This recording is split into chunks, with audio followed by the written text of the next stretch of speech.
Simone Holloway stood frozen in front of the cathedral mirror, her fingers trembling against ivory lace worth more than most people's homes.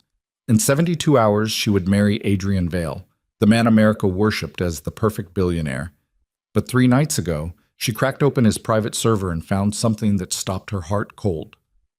Offshore accounts bleeding into violent syndicates, shell corporations tied to human trafficking, and encrypted files linking her fiancé to one of the most feared mafia organizations in Asia. She sent one desperate message to the only man dangerous enough to help her, the Korean gangster who shattered her heart 5 years ago and vanished without explanation. When the dressing room door finally opened, Kang Min-jae stepped through the shadows like death itself, his dark eyes locked on hers with the kind of intensity that could burn cities down. He looked at her wedding dress, then at her face, and said 4 words that changed everything. "You called me back." If you're watching this from your city tonight, drop a like and comment where you're from so I can see how far this story travels. Now let me tell you how a runaway bride and a ghost from Busan tore through Manhattan in the snow.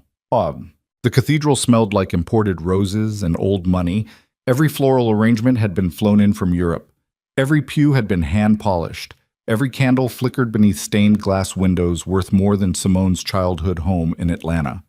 Simone Holloway sat alone in the bridal suite, staring at her reflection like it belonged to someone else. The dress was perfect. Custom Valentino. Hand-stitched lace that probably cost 6 figures. It fit her like a second skin. Which made sense because 3 designers had spent 4 months making sure every seam, every curve, every delicate detail made her look like the kind of woman who belonged on magazine covers. She looked exactly like the bride Adrian Vale deserved, which was the problem. Her hands wouldn't stop shaking. She pressed her palms flat against the marble vanity, trying to breathe like her therapist taught her. In through the nose, out through the mouth, count to 4. Don't spiral. It didn't work. Because every time she closed her eyes, she saw the files again. 3 nights ago, she couldn't sleep. Wedding jitters, Adrian called it. He kissed her forehead, told her everything would be perfect, then disappeared into his home office like he always did after midnight. Simone lay awake in their penthouse bedroom, staring at the ceiling, trying to convince herself that marrying Adrian was the right choice. He was brilliant, successful, respected. He treated her well, at least well enough. He never raised his voice, never showed up drunk, never made her feel small in public, but he also never made her feel seen. Not the way... She shoved the thought away before it could finish forming. Around 2 in the morning, she gave up on sleep and wandered downstairs. Adrian's office door was cracked open. The blue glow of his computer screen bled into the hallway. She should have kept walking, but something stopped her. Maybe it was instinct. Maybe it was the way Adrian had been acting lately. Distracted, tense, taking phone calls in other rooms and closing doors when she walked past. She pushed the door open quietly. Adrian wasn't there. His laptop sat open on the desk, still logged in. Financial reports covered the screen. Nothing unusual. Adrian ran a private equity firm. Numbers were his whole life. Simone almost left. But then she noticed the second browser window hidden behind the spreadsheets. Her stomach dropped. Encrypted file directories. Offshore account dashboards. Transfer logs showing millions of dollars moving through shell corporations with names that sounded like they were generated by a random word algorithm. She clicked deeper. Then deeper. Then she found the names. Yakuza lieutenants. Triad financiers, Eastern European arms dealers, an entire network of international criminals funneling money through Adrian's investment portfolios like he was running the world's most elegant laundromat. And then she found her father's name, Gerald Holloway, deceased 5 years, listed under legacy accounts, outstanding debts. The number beside his name made her knees buckle. $12 million. Her father had owed $12 million to people whose Wikipedia pages included words like suspected, alleged, and unsolved murders. Simone sat down in Adrian's chair, her whole body going numb. She kept reading. The deeper she went, the worse it got. Human trafficking operations masked as international staffing agencies, political blackmail networks, money moving between crime syndicates in Seoul, Hong Kong, Moscow, and Naples like blood pumping through a diseased heart. And Adrian wasn't just moving money. He was managing it, strategizing it, growing it. One document, labeled HW Marital Integration, made everything horrifyingly clear. Adrian had never loved her. He'd acquired her. Marrying Simone Holloway wasn't about romance. It was about absorbing her father's debt, taking control of the family estate, and securing political leverage through her mother's social connections in Atlanta. She was a business transaction, an asset, a perfectly polished solution to a financial problem. Simone's hands were still shaking when she heard footsteps in the hallway. She closed every window, cleared the browser history, and slipped out of the office 30 seconds before Adrian returned with a glass of scotch and that same pleasant, distant smile he always wore. "Can't sleep?" he asked. "Wedding nerves," she lied. He kissed her forehead. "Everything's going to be perfect." That was 3 nights ago. Now Simone sat in the bridal suite, 70 minutes away from walking down the aisle, and every cell in her body screamed at her to run. But run where? Her mother was downstairs greeting guests. Her bridesmaids were getting their hair touched up in the next room. Adrian's security team surrounded the entire cathedral. She had no car, no money, no plan. She was trapped. And then her phone buzzed. Unknown number. The message was short.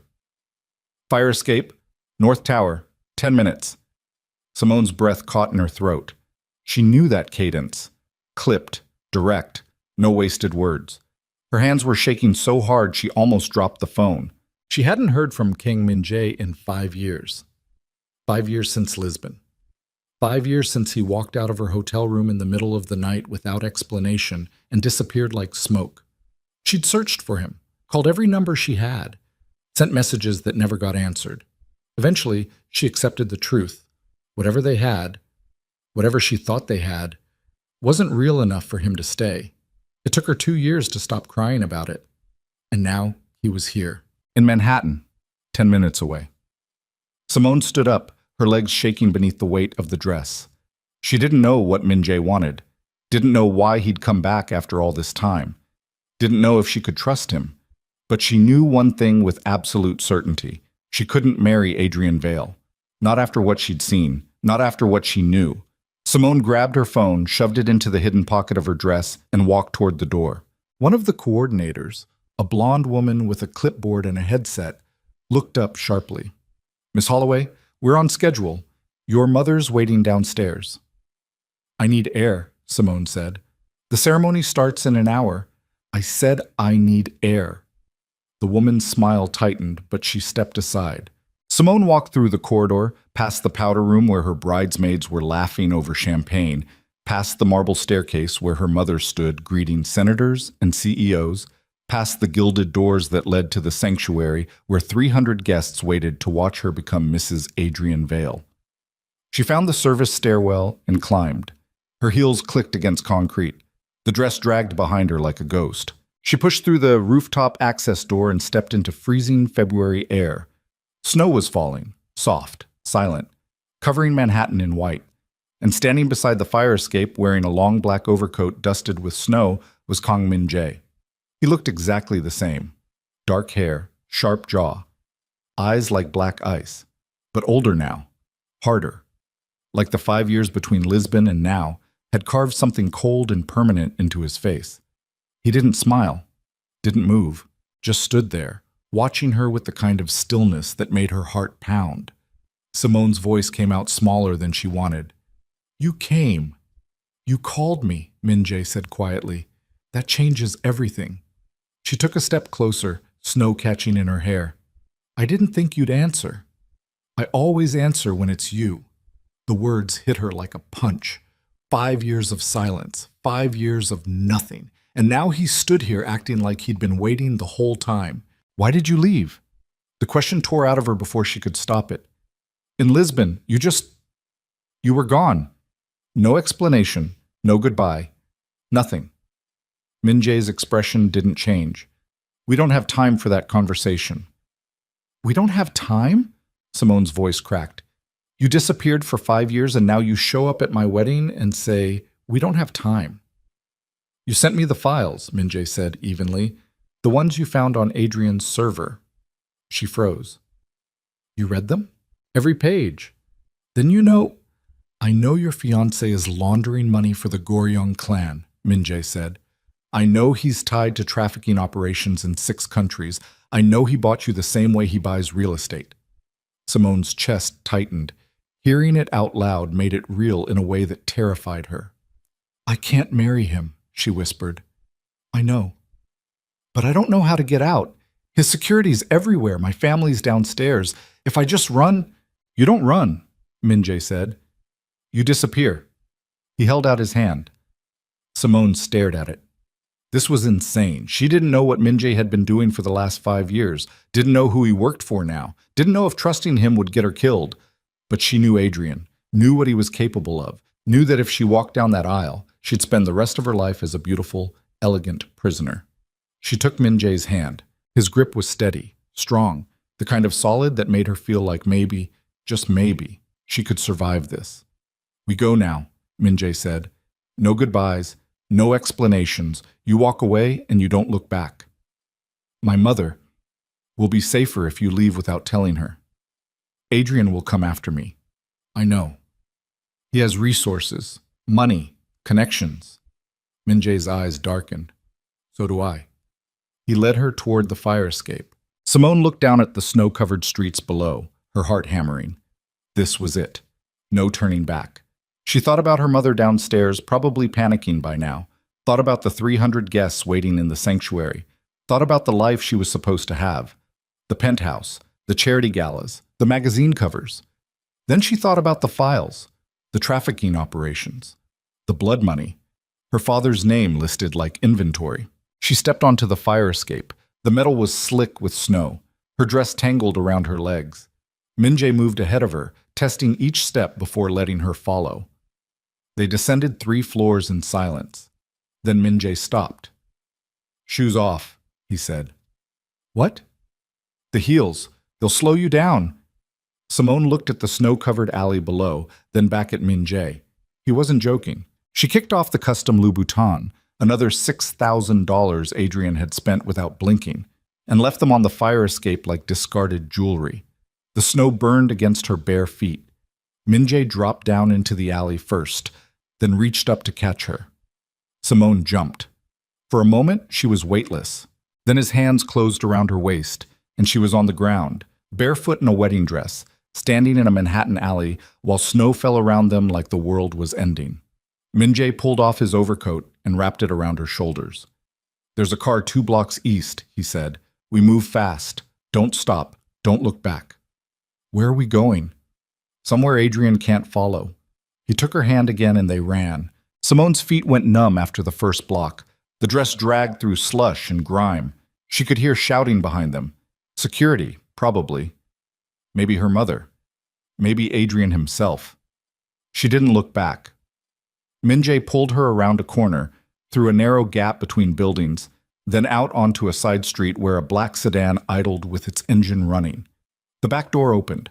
Min-jae pushed her inside first, then slid in beside her. The driver didn't say a word, just pulled into traffic like nothing unusual had happened. Simone sat there, shaking, her bare feet still burning from the cold.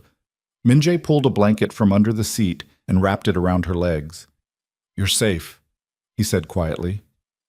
She looked at him, really looked at him, and realized she had no idea if that was true. Who are you now? She asked. Really, not the man I knew in Lisbon. Who are you now? Min-jae's expression was unreadable. The same person I was then, he said. You just didn't know what that meant. The car turned onto the highway, heading north out of the city. Simone watched Manhattan disappear through the rear window. All those glittering towers, all that wealth and power and carefully constructed perfection. She'd just walked away from all of it. From her family, from her life, from everything she was supposed to be. And the only person she had left was a man who'd broken her heart 5 years ago and still hadn't explained why. Min-jae's phone buzzed. He checked the screen, his jaw tightening. What is it? Simone asked. Adrian knows you're gone. Her stomach dropped. How? He has cameras in the cathedral, probably saw us on the roof. Then he knows you took me. Yes. He'll come after us. Min-jae's voice was cold. Let him try. The driver spoke for the first time. Boss, we've got movement. 3 vehicles. Parallel route. Min-jae leaned forward. How close?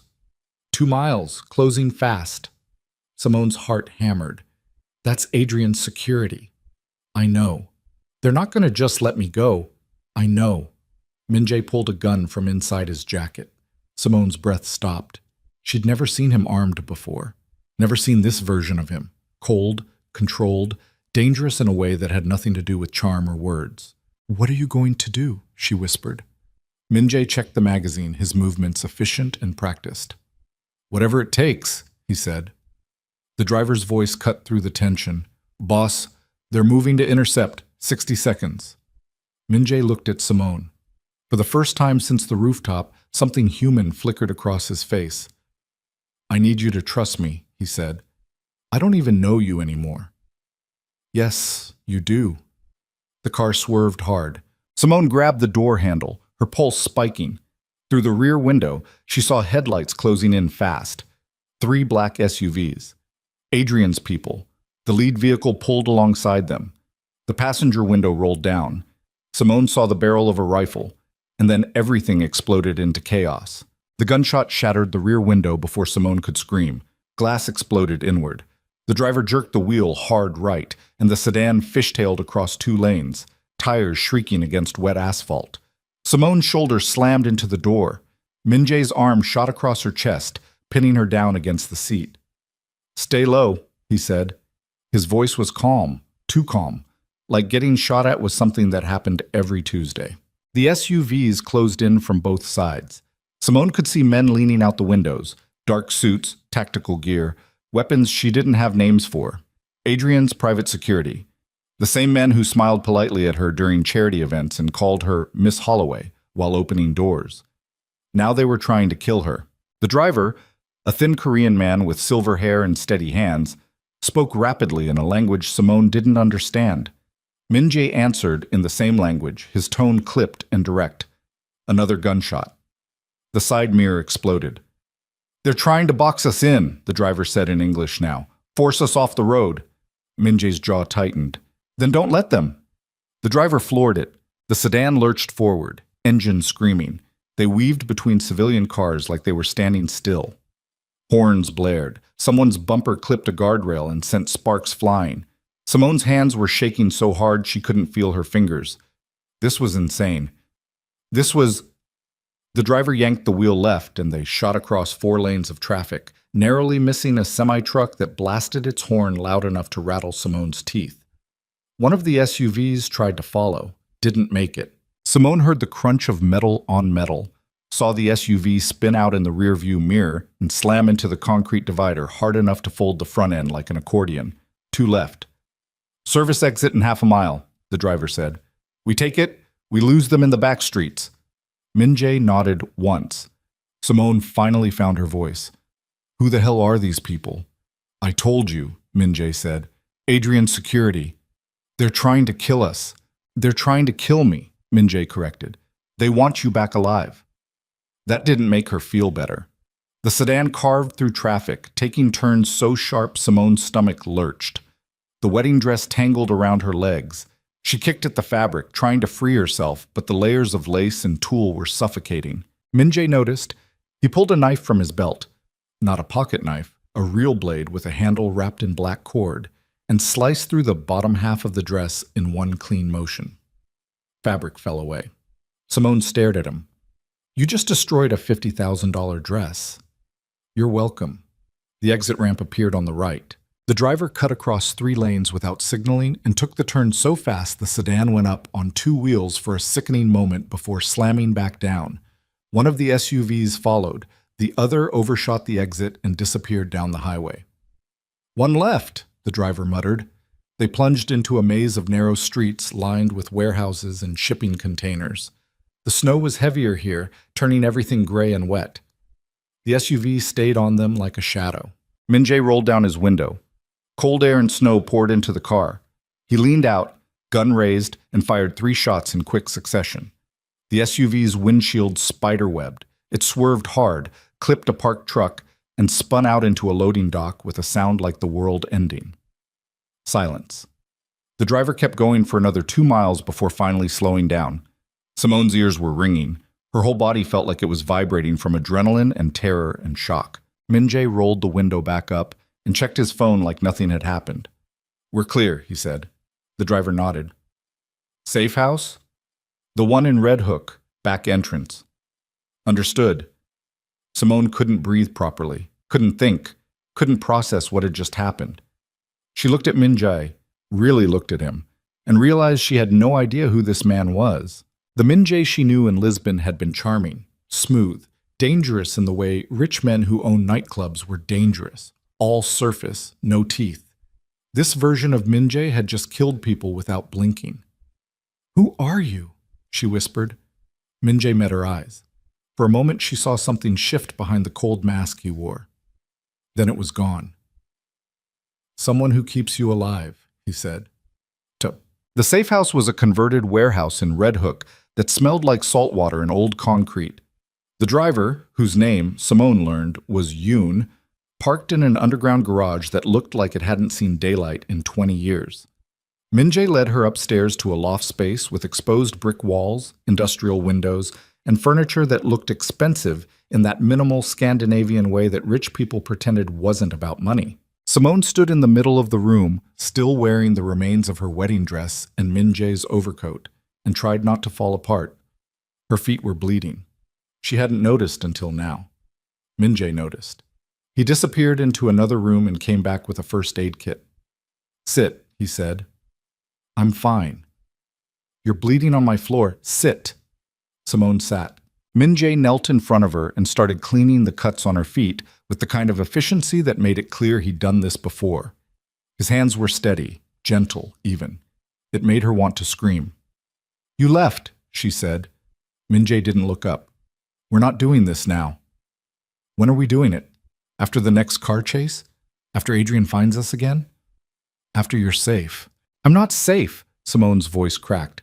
"I just ran away from my wedding with a man I haven't seen in 5 years who apparently shoots people for a living." "I don't shoot people for a living." "Then what do you do?"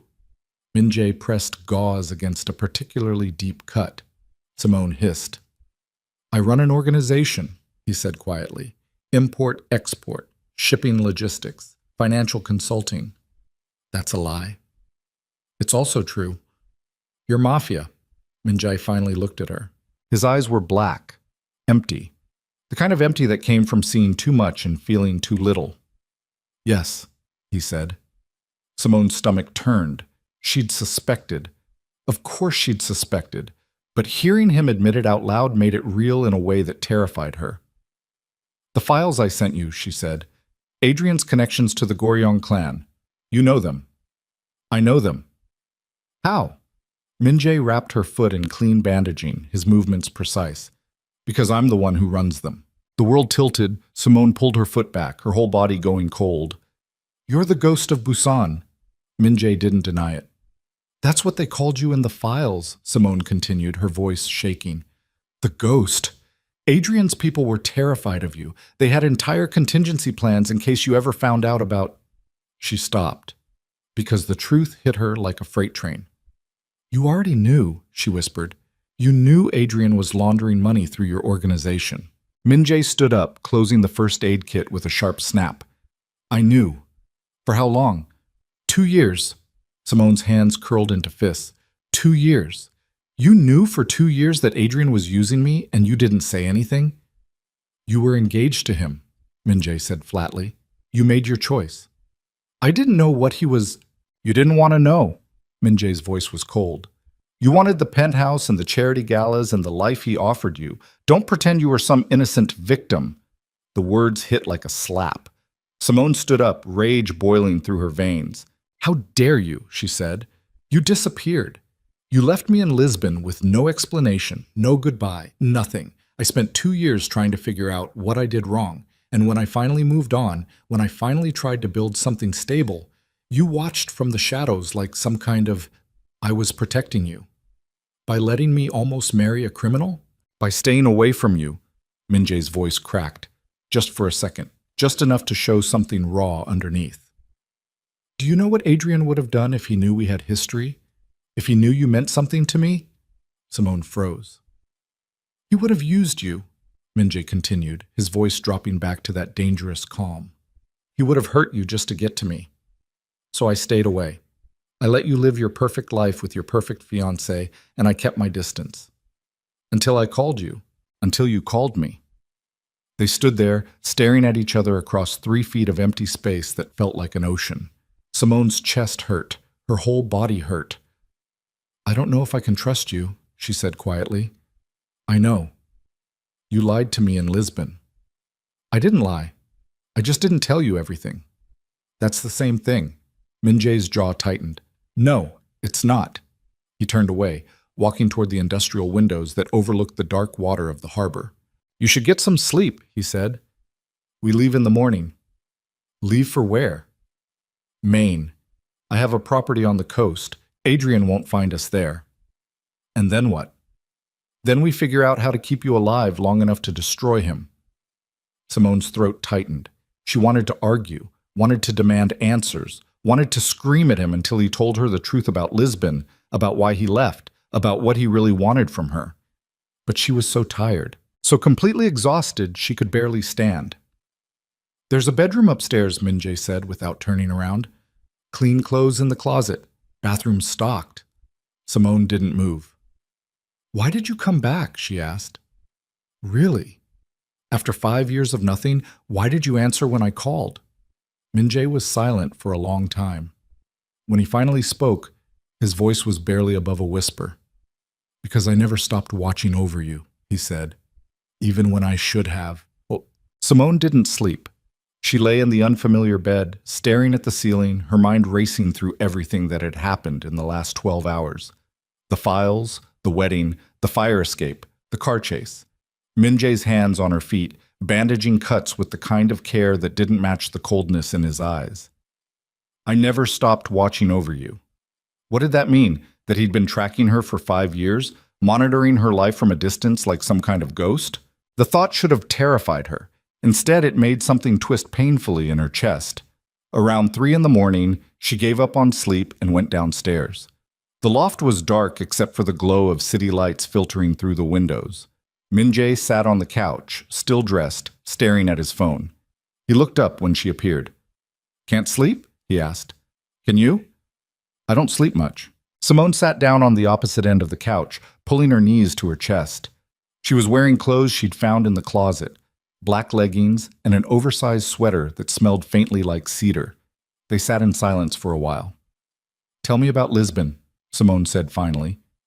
Minjay's expression didn't change. No. Why not? Because it doesn't matter anymore. It matters to me. Simone, you owe me this, she said. After everything, after 5 years of silence, you owe me an explanation. Minjay set his phone down. For a long moment, he just looked at her. Then he sighed, a sound so tired it made him seem almost human. What do you want to know? He asked. Why you left? I already told you. To protect you. From what? From me. Minjay's voice was flat. From my life, from the things I do and the people I work with and the violence that follows me everywhere I go. I didn't care about that. You should have. His eyes were hard. You were 23 years old, Simone. You had your whole life ahead of you. A degree from Spelman, a family that loved you, a future that didn't involve looking over your shoulder every time you left the house. That wasn't your choice to make. Yes, it was. Simone's throat burned. You didn't even say goodbye. I know. You just left in the middle of the night like I didn't matter. You mattered too much, Minjay's voice cracked again. That was the problem. He stood up abruptly and walked to the windows. Simone followed. What does that mean? She demanded. Minjay braced his hands against the windowsill, his shoulders tight. It means I was falling in love with you, he said quietly, and that terrified me more than anything I'd ever faced. Simone's breath stopped. Men in my line of work don't get to love people, Minjay continued. We don't get families. We don't get normal lives. We get enemies and debts, and eventually we get killed. That's how it works. So you just decided we were over, without asking me? I decided you deserved better than waiting for the day someone put a bullet in my head. Simone's hands were shaking, That wasn't your decision to make. I made it anyway. She wanted to hit him, wanted to scream, wanted to make him feel even a fraction of the pain he'd caused her. Instead, she asked the question that had haunted her for 5 years. Did you ever regret it? Min-jae turned to face her. His eyes were dark, bottomless. Every single day, he said. The air between them felt electric, dangerous. Simone took a step closer, then another. Min-jae didn't move, didn't back away, just stood there watching her with an expression she couldn't read. I hate you, she whispered. I know. I hate that you left. I hate that you came back. I hate that I still... She couldn't finish the sentence, because finishing it would make it real. Min-jae's hand came up slowly, carefully, like he was approaching something wild that might bolt at any second. His fingers brushed her cheek. I know, he said again. And then he kissed her. It wasn't gentle. It was 5 years of unfinished business and unresolved rage, and the kind of desperation that came from wanting something you knew would destroy you. Simone kissed him back like she was drowning, her hands fisted in his shirt, his arms wrapped around her waist, pulling her closer, closer, until there was no space left between them. She tasted salt, realized she was crying. Min-jae pulled back just enough to look at her. We shouldn't do this, he said. I know. It's a bad idea. I know. He kissed her again anyway. They made it as far as the couch before gravity took over. Simone's back hit the cushions. Min-jae's weight settled over her, solid and warm and familiar in a way that made her chest ache. His mouth moved to her jaw, her throat, the hollow of her collarbone. She arched into him, her fingers tangling in his hair. This was insane. This was exactly what she shouldn't be doing. But she didn't care, because for the first time in 5 years, she felt alive. Min-jae's phone buzzed. He ignored it. It buzzed again and again. He pulled back with a curse, his breathing ragged. What? Simone gasped. Min-jae grabbed his phone, his expression darkening as he read the screen. We have a problem. Simone sat up, trying to steady her breathing. What kind of problem? Adrian's people just raided your mother's house in Atlanta. The world tilted. What? They're looking for the files you stole. They think your mother knows where they are. Simone's blood went cold. Does she? No, but they don't believe her. He pulled up a video on his phone and turned it toward Simone. The footage was grainy, security camera quality, but clear enough. Her mother's house. The front door kicked in, men in tactical gear storming through the foyer, and her mother, elegant, composed Beverly Holloway, being dragged out in handcuffs while neighbors watched from their lawns. Simone couldn't breathe. This is my fault, she whispered. This is Adrian's fault. I should have told her. I should have warned her. She's safer not knowing. Min-jae's voice was hard. If she knew where you were, Adrian would torture it out of her. The casual way he said torture made Simone want to vomit. I have to go back, she said. I have to help her. You go back and you're dead. I can't just leave her. You don't have a choice. Min-jae grabbed her shoulders, forcing her to look at him. Adrian's not playing games anymore. He knows you have the files. He knows you're with me. And he's going to use every resource he has to get you back. Then what do I do? Min-jae's jaw tightened. You let me handle it. Handle it how? He didn't answer. That terrified her more than anything. Well, they left for Maine before sunrise. Yoon drove them in a different car, a nondescript SUV with tinted windows and plates that Min-jae said were registered to a shell company in Delaware.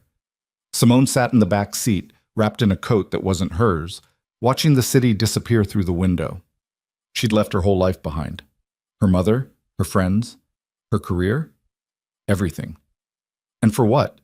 To run away with a man who'd already broken her heart once. Min-jae sat beside her, silent, his attention focused on his phone. What are you doing? Simone asked. Making arrangements. For what? Your mother's release. Simone's head snapped toward him. How? I have people in Atlanta. They'll apply the right pressure. What kind of pressure? The kind that doesn't leave bruises. Simone's stomach turned. This was the world she'd stumbled into. A world where problems got solved with threats and bribes and violence wrapped in expensive suits. I don't belong here, she said quietly. Min-jae finally looked at her. You called me, he said. That means you're here whether you belong or not. They drove for 6 hours. The landscape shifted from urban sprawl to suburbs to small towns to empty highways cutting through snow-covered forests. Simone dozed off somewhere around the New Hampshire border and woke up to the smell of salt water. They were on the coast. Waves crashed against rocky cliffs. Seabirds circled overhead. The sky was gray and heavy with the promise of more snow. Min-jae's property turned out to be a sprawling estate perched on the edge of a cliff overlooking the Atlantic. The house itself was modern, all glass and steel and clean lines, but weathered in a way that made it look like it had been there forever. This is yours? Simone asked. One of several. How many properties do you own? Enough. Helpful. Inside, the house was minimalist, expensive, cold, like Min-jae himself. There's food in the kitchen, he said. Clothes upstairs, security systems active. Don't go outside without telling me first. Am I a guest or a prisoner? You're alive, Min-jae said. That's all that matters right now. He disappeared into another room, already on his phone again. Simone stood in the middle of the living room, staring out at the ocean, and tried not to fall apart. The first few days passed in a strange, suspended kind of silence. Min-jae worked constantly. Phone calls in Korean, encrypted messages, video conferences with men whose faces Simone never saw. She explored the house, read books from the shelves that lined the walls, stared at the ocean until her eyes burned, and tried very hard not to think about the kiss. But it was impossible, because every time she saw Min-jae, she remembered the weight of his body over hers, the taste of his mouth, the way his hands had felt against her skin. And every time he looked at her, she saw the same memory reflected in his eyes. They didn't talk about it. What was there to say? On the fourth night, Simone found him in the study, surrounded by files and laptops and maps spread across a massive desk. What are you working on? She asked. Adrian's network, Min-jae said without looking up. Trying to find the weak points. And? There aren't many. Simone moved closer, studying the files. She recognized some of the names. Executives, politicians, people Adrian had introduced her to at parties and fundraisers. All criminals, all complicit. How do you take down someone like that? She asked. Carefully. That's not an answer. Min-jae finally looked at her. You don't take down someone like Adrian by going after him directly, he said. You dismantle the infrastructure, cut off his funding, turn his allies against him, make him vulnerable. That could take years or weeks. Depends on how smart we are. Simone's eyes fell on a folder labeled Holloway Legacy Accounts, her father's name.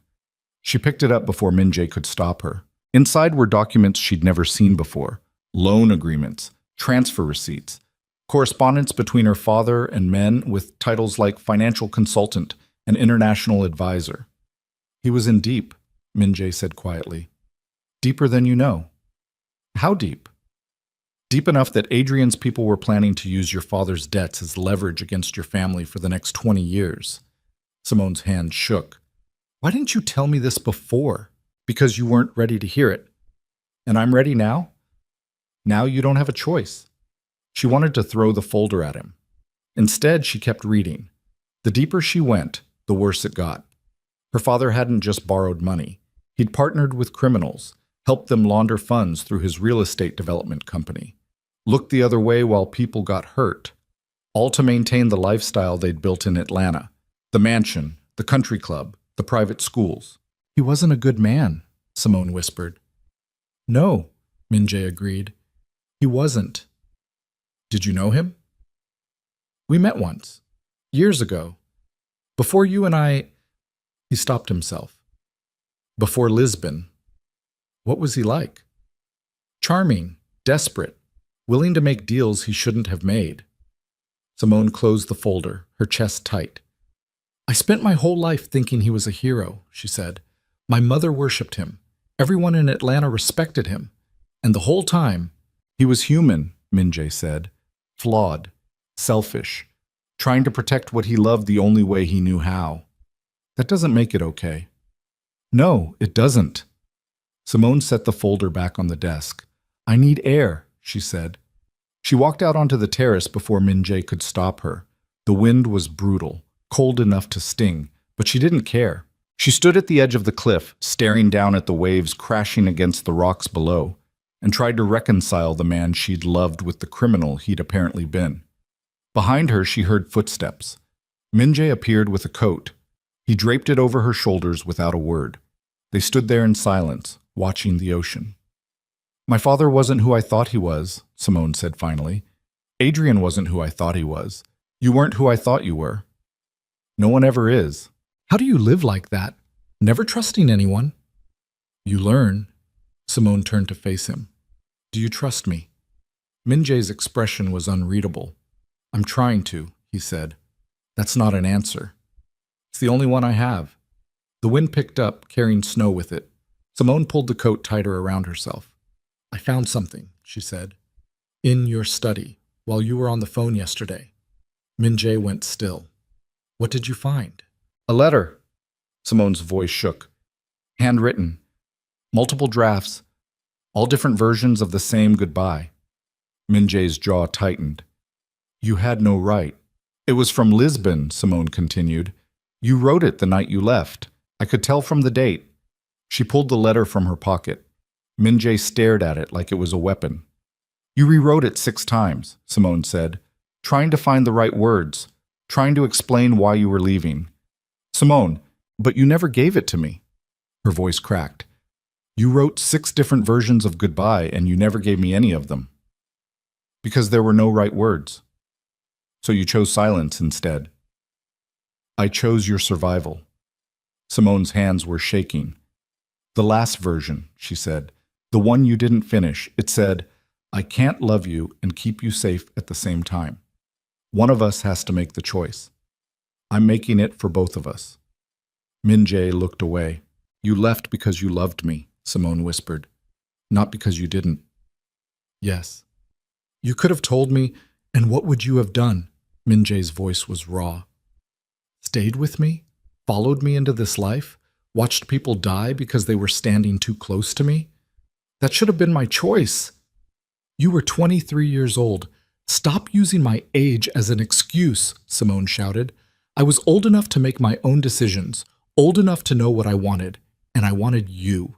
The words hung in this frozen air between them. Min-jae's expression cracked, just for a moment, just long enough for Simone to see the pain underneath.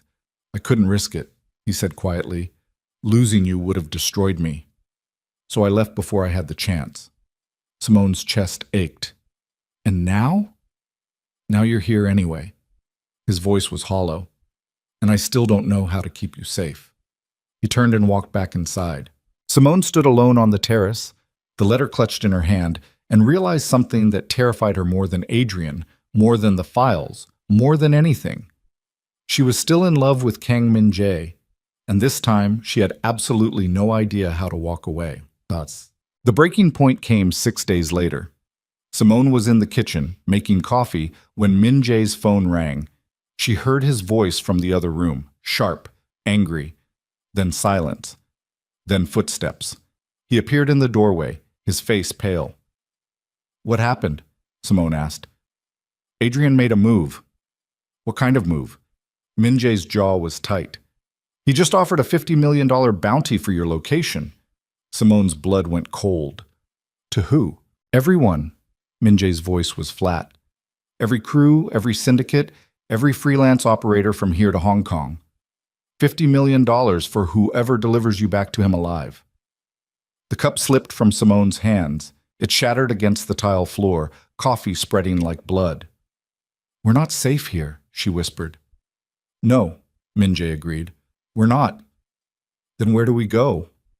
Min-jae met her eyes, and for the first time since the cathedral, she saw fear, real, genuine fear. "There's only one option left," he said. "We go public. We expose everything. Adrian's network, the laundering operations, the trafficking, all of it. That'll destroy him. That's the idea.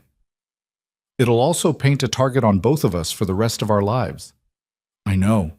Simone's hands were shaking. "If we do this," she said slowly, "there's no going back." "No," Min-jae said. "There's not." They stood there in the kitchen, surrounded by broken glass and spilled coffee, and Simone realized they'd reached the point where every choice was a bad one. Stay hidden and eventually get found, or go public and declare war on one of the most powerful men in America. "What do you need from me?" she asked. Min Jae's expression hardened. "Everything," he said. "Every file, every document, every piece of evidence you found on Adrian's server." "And then? Then we burn his empire to the ground." Simone's phone buzzed. Unknown number. She almost didn't answer, but something made her look. The message was 2 words: last chance. A photo loaded beneath the text. Her mother, bound to a chair in a room Simone didn't recognize. Bruised, bleeding, alive, but barely. The next message came through immediately. "You have 48 hours. Come back or she dies." Simone's legs gave out. Min Jae caught her before she hit the floor. "What is it?" he demanded. She couldn't speak, couldn't breathe, just held up the phone with shaking hands. Min Jae's face went cold, colder than she'd ever seen. "He's bluffing," he said. "That's my mother. He's trying to force your hand. Min Jae, that's my mother!" "I know." His voice was steel. "And if you go back, you'll both be dead within the hour." Simone's whole body was shaking. "I can't just leave her." "You don't have to." "What does that mean?" Min Jae pulled out his own phone and made a call. He spoke rapidly in Korean, his tone clipped and commanding. When he hung up, his expression was unreadable. "I'm sending a team," he said. "They'll extract your mother within 24 hours. "A team?" "People I trust." "Can they really?" "Yes." Simone wanted to believe him, but she'd seen what Adrian was capable of. What if they fail? They won't. But what if... "Simone." Min Jae gripped her shoulders, forcing her to look at him. "I will not let Adrian hurt your mother. Do you understand me?" His eyes were black fire. Absolute, unshakable. "Okay," she whispered. "But we're done hiding," Min Jae continued. "Adrian wants a war, we give him one." He pulled up a contact on his phone and hit dial. "Who are you calling?" Simone asked. "Someone who can help us disappear while my people work." The line connected. "It's me," Min Jae said. "I need a meeting. Tonight. Chicago." A pause. "I'm calling in the favor," Min Jae said. "All of them." He hung up. Simone stared at him. "Chicago?" "There's a gathering," Min Jae said. "International financiers, crime brokers, people who move money for organizations like Adrian's." "You're going to a criminal conference?" "We both are." "Why?" Min Jae's smile was cold. "Because if we're going to destroy Adrian," he said, "we need to make sure the people who finance him understand that protecting him will cost them everything." Simone's heart pounded. "This is insane." "Yes." "We could die." "Yes." "But we're doing it anyway." Min Jae met her eyes. "Unless you want to spend the rest of your life running," he said.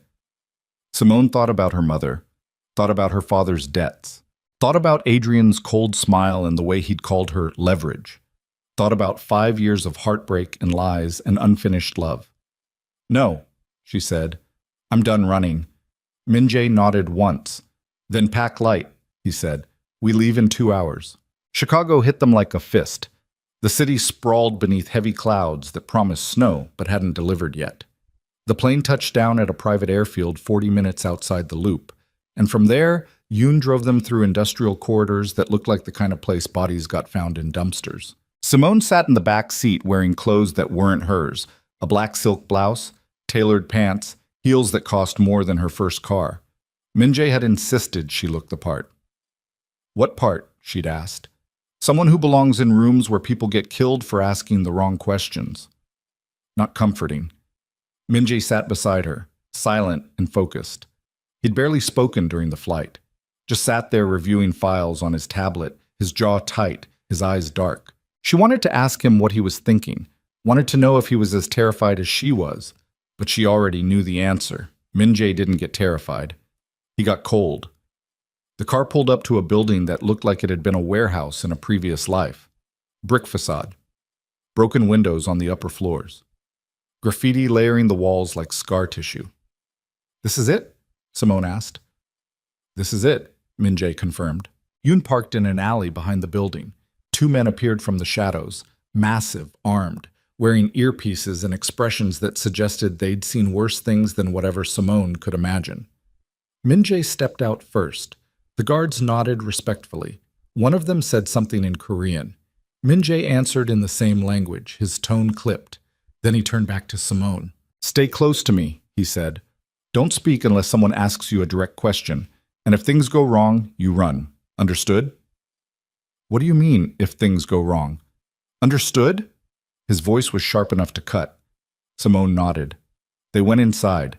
The warehouse had been converted into something that tried very hard to look legitimate. Polished concrete floors, modern furniture, track lighting that cast everything in cold white clarity. But underneath the expensive veneer, Simone could feel the violence. It was in the way the guards watched them, in the tension hanging in the air like smoke, in the quiet hum of conversations that stopped abruptly when Min-jae walked past. They took an industrial elevator to the third floor. The doors opened onto a space that looked like a high-end restaurant, crossed with a boardroom. A long table dominated the center of the room, surrounded by chairs that probably cost more than Simone's college tuition. And seated around the table were men who looked like they'd walked out of a nightmare dressed in $1,000 suits. Simone recognized a few faces from the files she'd stolen. Crime financiers, money launderers, men who made fortunes moving blood-stained cash through legitimate channels. Min-jae walked in like he owned the place. Maybe he did. The conversation stopped. Every eye in the room turned toward them. One man at the head of the table, older, silver-haired, with a face like expensive leather, stood up slowly. "Kang Min-jae," he said. His accent was vaguely European, Russian, maybe. "I wondered if you'd actually come." "Victor," Min-jae said evenly. "I keep my word." "Not always." Victor's smile didn't reach his eyes, but I appreciate the gesture. He looked at Simone. "And this must be the runaway bride everyone's talking about." Simone's stomach dropped. Min-jae's hand found the small of her back, a subtle pressure that said, "Stay calm." "This is Simone Holloway," Min-jae said. "She's under my protection." Victor's eyebrows rose. "Your protection? How interesting." He gestured to two empty chairs. "Please, sit. We have much to discuss." Min-jae guided Simone to the table. She sat down, her hands folded in her lap to hide the shaking. Around the table, she counted 9 other people. All men, all watching her like she was either prey or a problem they hadn't decided how to solve yet. "So," Victor said, settling back into his chair. "You've called in your favors, Kang. That means you need something significant." "I need information," Min-jae said, "and insurance." "Against?" "Adrian Vale."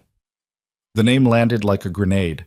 Several men exchanged glances. One of them, a thin man with wire-rimmed glasses and a scar across his throat, laughed quietly.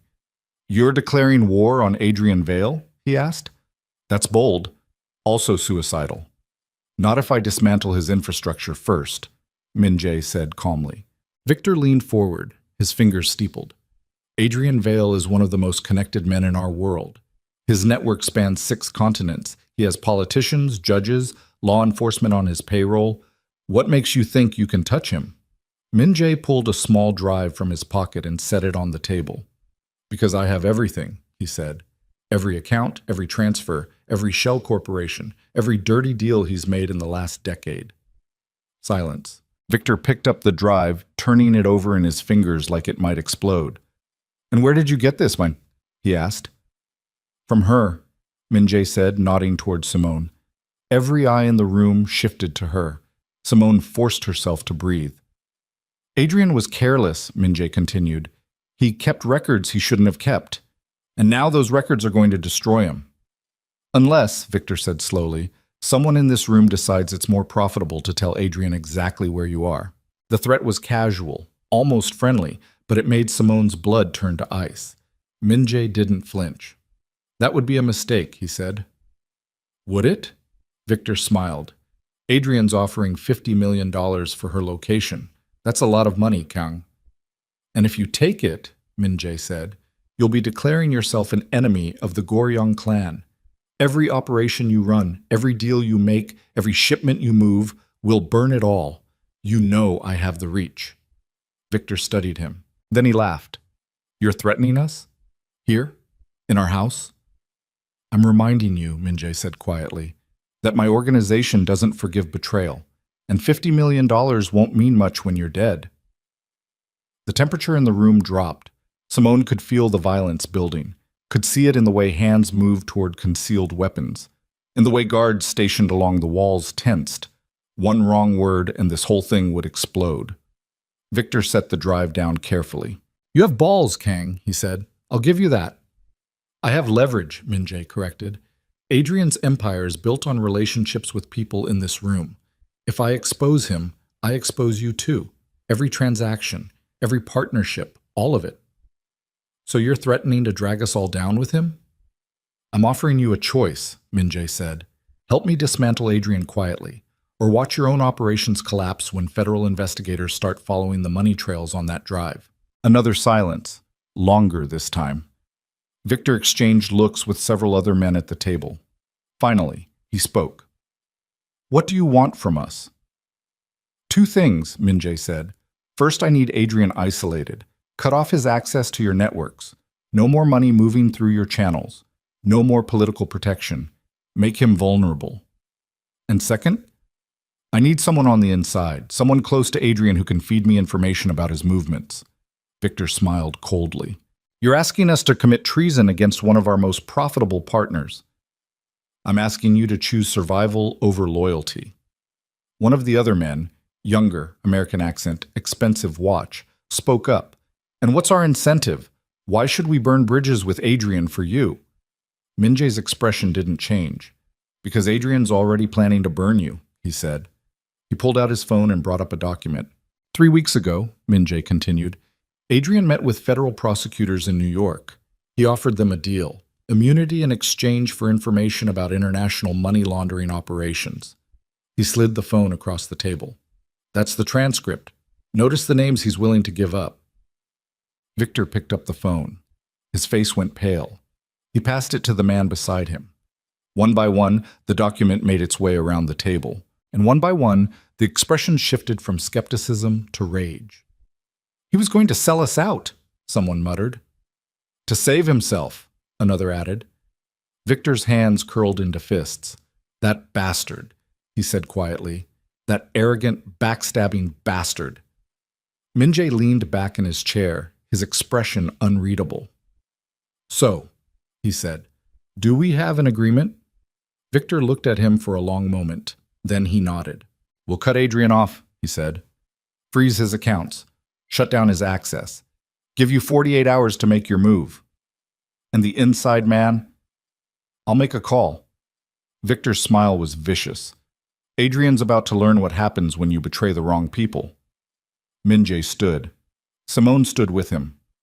One more thing, Victor said. The girl. Simone's heart stopped. What about her? Minjay asked, his voice dropping to something dangerous. Adrian wants her back, Victor said. Alive. Undamaged. That bounty's real. And people in our world don't ignore $50 million. She's under my protection, Minjay repeated. For now, Victor said. But if you fail, if Adrian gets to you first, there's not a person in this room who won't collect that bounty. Are we clear? Minjay's jaw tightened. Crystal. They left. The elevator ride down was silent. Simone's hands were shaking so hard she had to grip the railing to stay steady. When they reached the car, she finally found her voice. They were talking about selling me like I'm livestock. I know. And you just stood there. What did you want me to do? Minjay's voice was sharp. Start a firefight in a room full of armed criminals? I could have gotten us both killed, Minjay said. Victor's people would have buried us in that warehouse and no one would have found the bodies. Simone's chest tightened. So what now? Now we move fast. Minjay pulled out his phone. Victor will keep his word for 48 hours. After that, all bets are off. And my mother? My team's already moving. They'll have her out within 12 hours. You promise? Minjay looked at her. I promise. Simone wanted to believe him, wanted to trust that everything would work out, but she'd seen the way those men looked at her, like she was worth exactly $50 million, and nothing more. But they drove to a hotel downtown. One of those anonymous mid-range places where nobody asked questions and security cameras had convenient blind spots. Min-jae checked them in under a fake name, paid cash.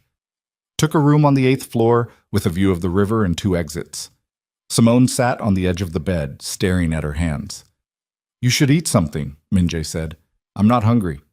"You haven't eaten since this morning." "I said I'm not hungry." Min-jae didn't push. He just stood by the window, watching the street below, like he expected Adrian's people to burst through the door any second. Simone's phone buzzed. Unknown number again. She almost didn't look. But curiosity, or maybe dread, made her pick it up. The message was a video file. She pressed play. Her mother's face filled the screen. Beverly Holloway looked worse than in the last photo. More bruised, more broken, but her eyes were still sharp. "Simone," her mother said, her voice hoarse. "I don't know if you'll see this. I don't know if you're even alive." Simone's throat closed. "But if you are," Beverly continued, "you need to know something. Your father, Gerald, he didn't just owe money to these people. He worked for them, for years. He helped them move money, hide assets, build networks."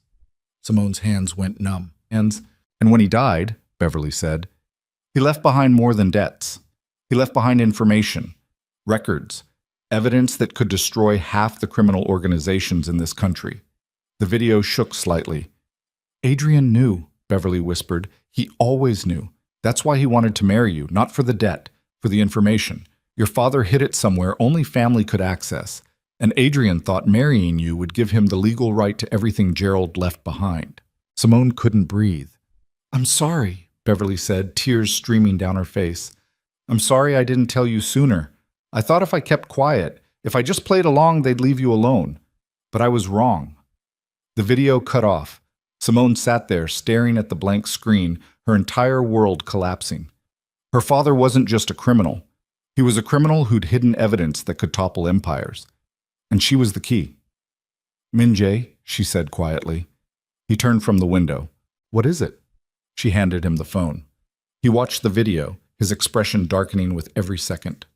When it finished, he was silent for a long time.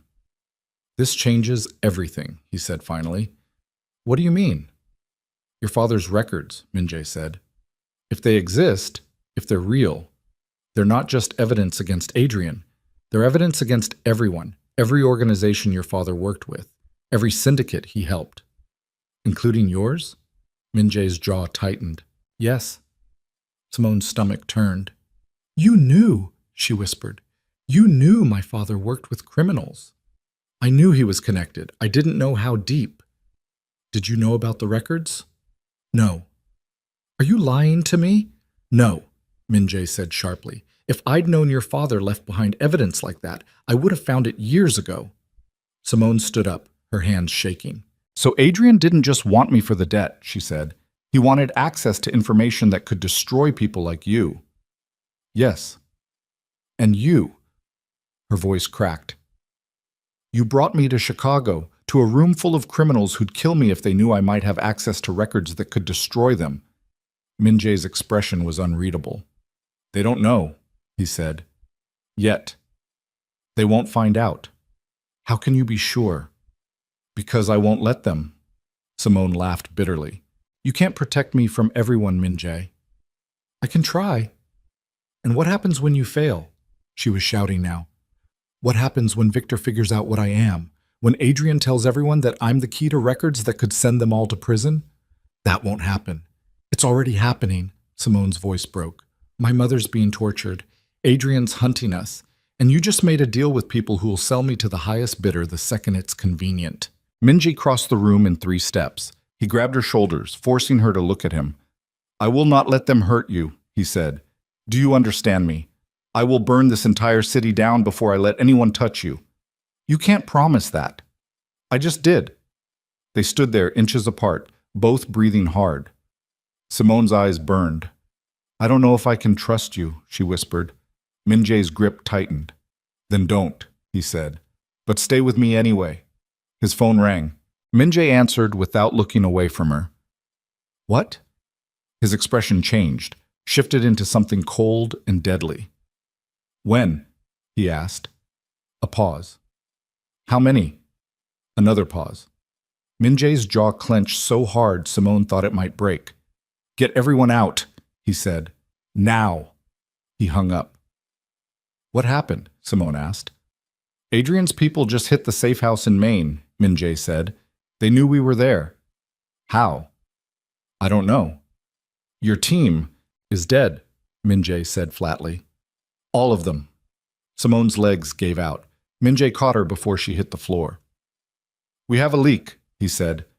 Someone in my organization is feeding Adrian information. Who? I don't know yet. Then how do we… Min-jae's phone rang again, different number. He answered. What? Simone watched his face go pale. Are you sure? He asked. Whoever was on the other end said something that made Min-jae close his eyes. Understood, he said quietly. He hung up. What is it? Simone asked. Min-jae didn't answer. Min-jae, what is it? He looked at her with an expression she'd never seen before. Devastation. Your mother's dead, he said. The words didn't make sense. Simone heard them, processed them, but they didn't connect to anything real. What? My team got to the location 30 minutes ago, Min-jae said, his voice hollow. They were too late. Adrian's people executed her before they could extract.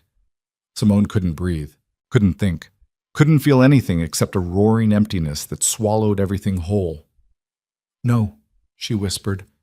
I'm sorry. No. Simone, you promised. She shoved him hard enough to make him stumble back. You promised you'd get her out. I tried. You promised. She hit him, once, twice, her fist slamming into his chest while tears poured down her face and her whole body shook with rage and grief and horror. Min-jae let her. Didn't block. Didn't defend himself. Just stood there and took it until Simone collapsed against him, sobbing so hard she thought her lungs would burst. She's gone, Simone gasped. She's gone and it's my fault. It's not your fault. I should have gone back. I should have… You'd be dead too. Maybe that would have been better. Min-jae's arms tightened around her. Don't say that, he said roughly. Don't ever say that. Simone clung to him, her whole world shattering into pieces she didn't know how to put back together. Her mother was dead. Adrian had killed her, and Simone hadn't been there to stop it. She pulled back, wiping her eyes with shaking hands. I want him dead, she said. Her voice was flat, empty. Min-jae studied her face. Are you sure? I want Adrian Vale dead, Simone repeated. I don't care how. I don't care what it costs. I want him to suffer and then I want him gone. That's not who you are. You don't know who I am anymore. Min-jae was silent. Then he nodded slowly. Okay, he said. Okay? I'll kill him, Min-jae said. But you need to understand what that means. Once I do this, there's no going back. You'll be complicit. You'll be part of this world whether you want to be or not. I'm already part of it, Simone said. My father made sure of that. She pulled away from him, walking to the window.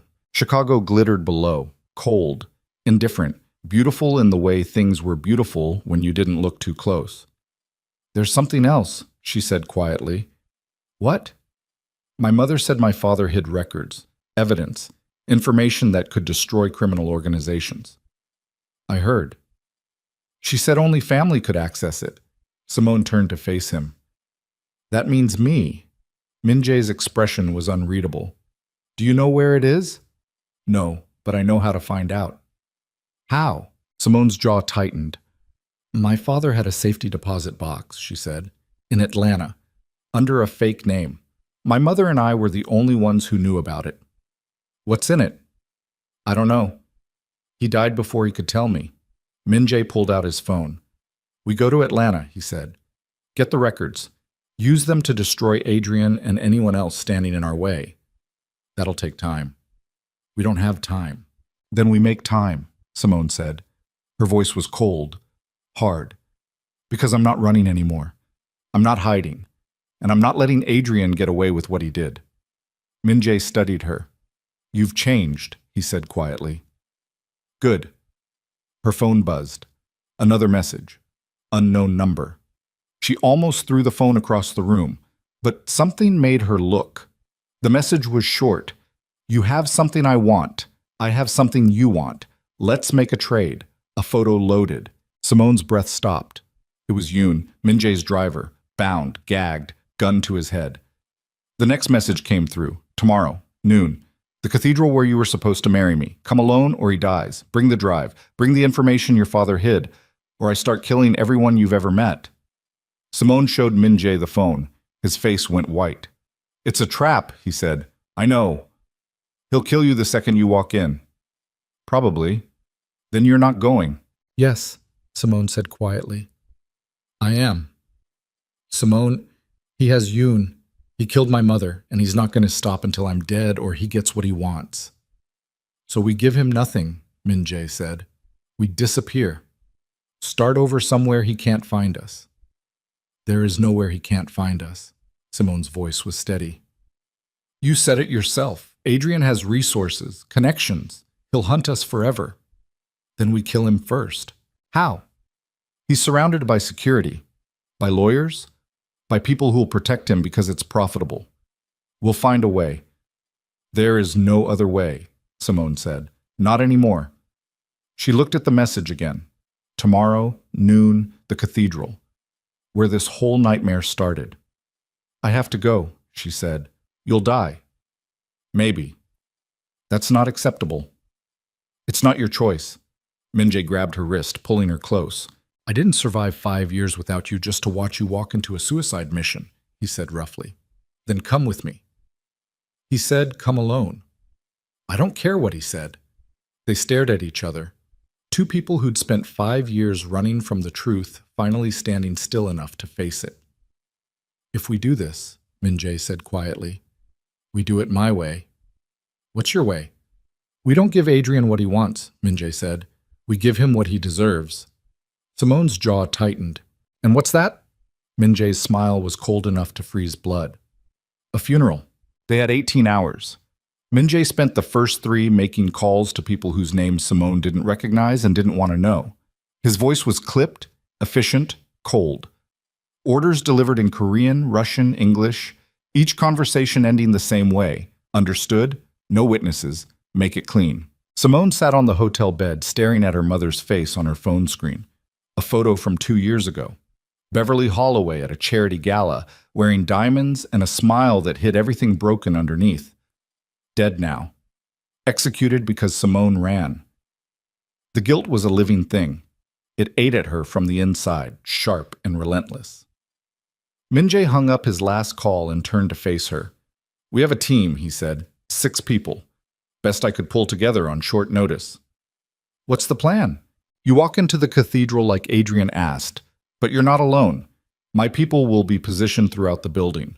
Roof access, side entrances, underground tunnels that connect to the old subway system. And when Adrian realizes I brought backup, he'll already be surrounded. Simone set her phone down. You're planning to kill him in the cathedral? Yes. In front of witnesses. There won't be witnesses, Min-jae said. Everyone Adrian brings dies. Everyone who sees what happens dies. We burn the building if we have to. The casual way he said it made Simone's stomach turn. This was who Min-jae really was. Not the charming man she'd met in Lisbon. Not the protector who bandaged her feet. A killer, cold, efficient, willing to murder dozens of people to protect what was his. And she was his, whether she wanted to be or not. What about Yoon?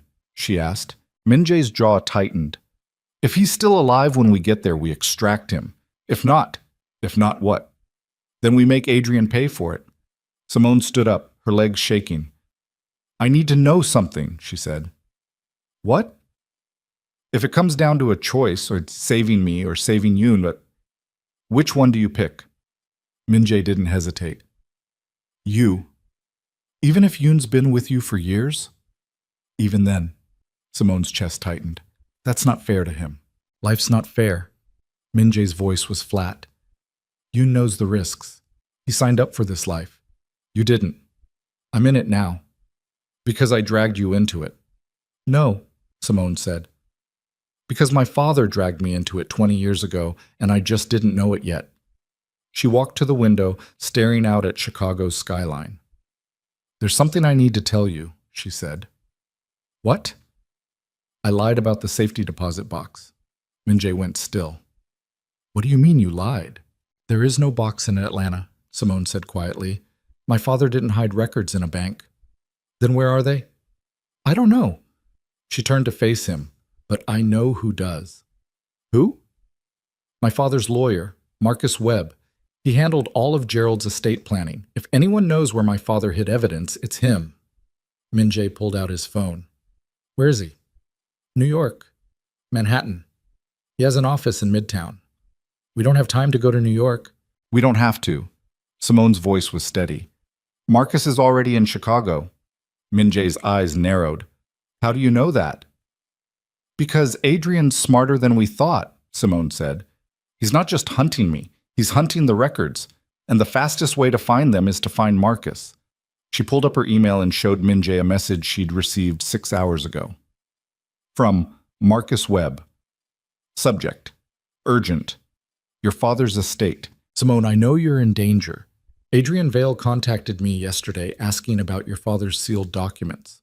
I told him nothing, but he's not the kind of man who accepts no for an answer.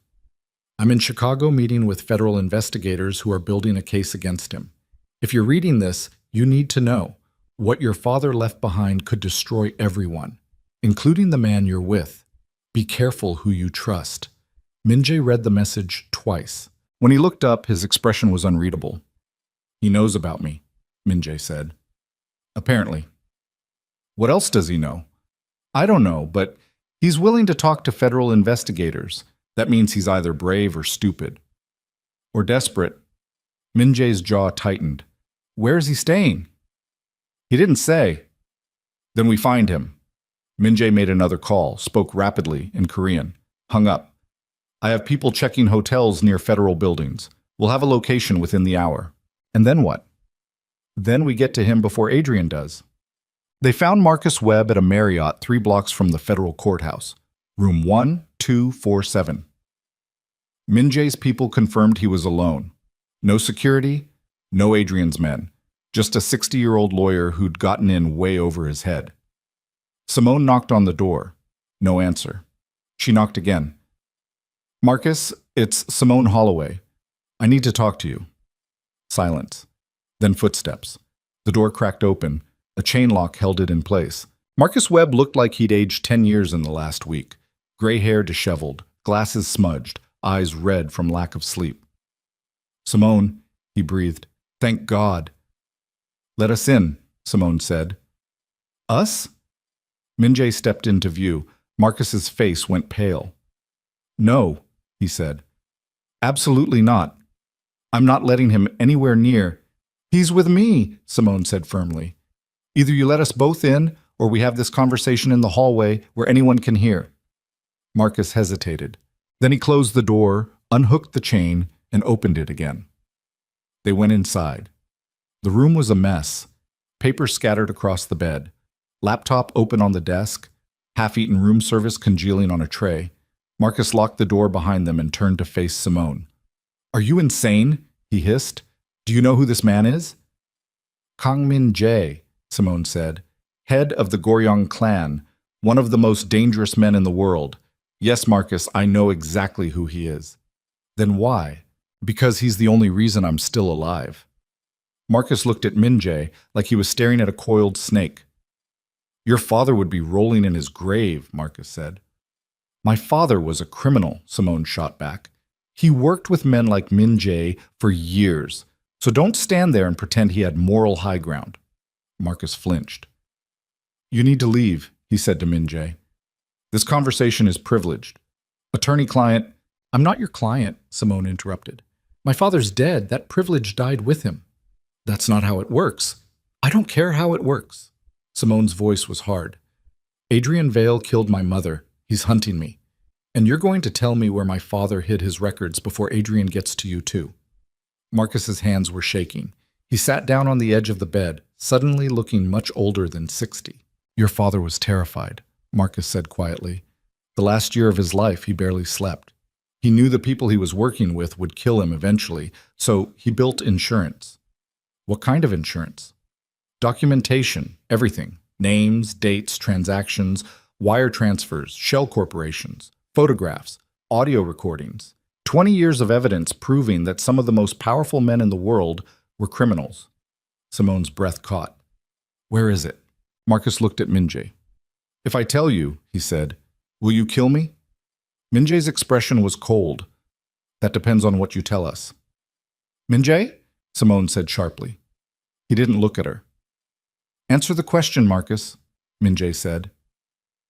Where are the records? Marcus swallowed hard. Your father was smart, he said to Simone. He knew he couldn't hide physical evidence. Too easy to find, too easy to destroy. So he did something different. What? He uploaded everything to a secure server, encrypted, hidden behind multiple layers of security.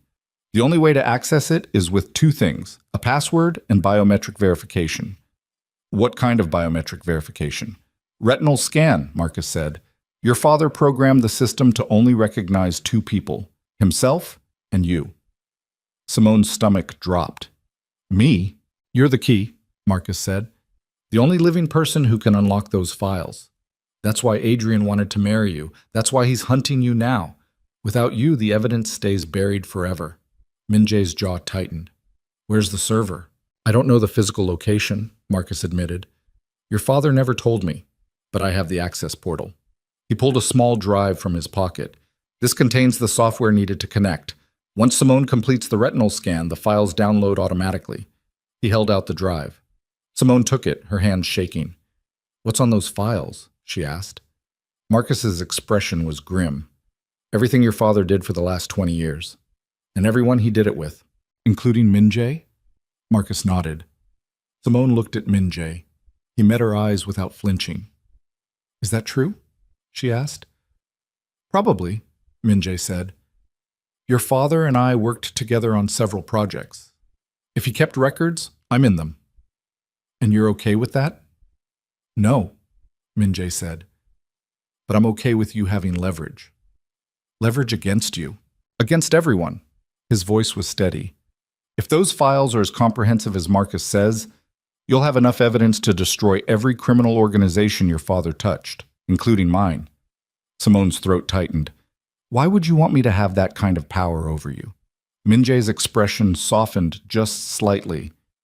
Because you're the only person I trust not to use it unless you have to, he said. Marcus stood up abruptly. This is insane, he said. Simone, you can't seriously be considering keeping those files. You should turn them over to federal investigators. Let them handle. Federal investigators can't protect me from Adrian, Simone said. But they can prosecute him. After he kills me. Simone's voice was flat. No, I'm not waiting for the legal system to save me. I'm handling this myself. By working with criminals?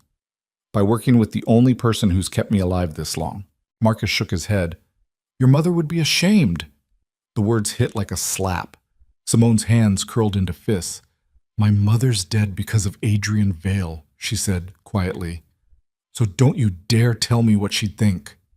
Marcus flinched. Before he could respond, the window exploded. Glass shattered inward.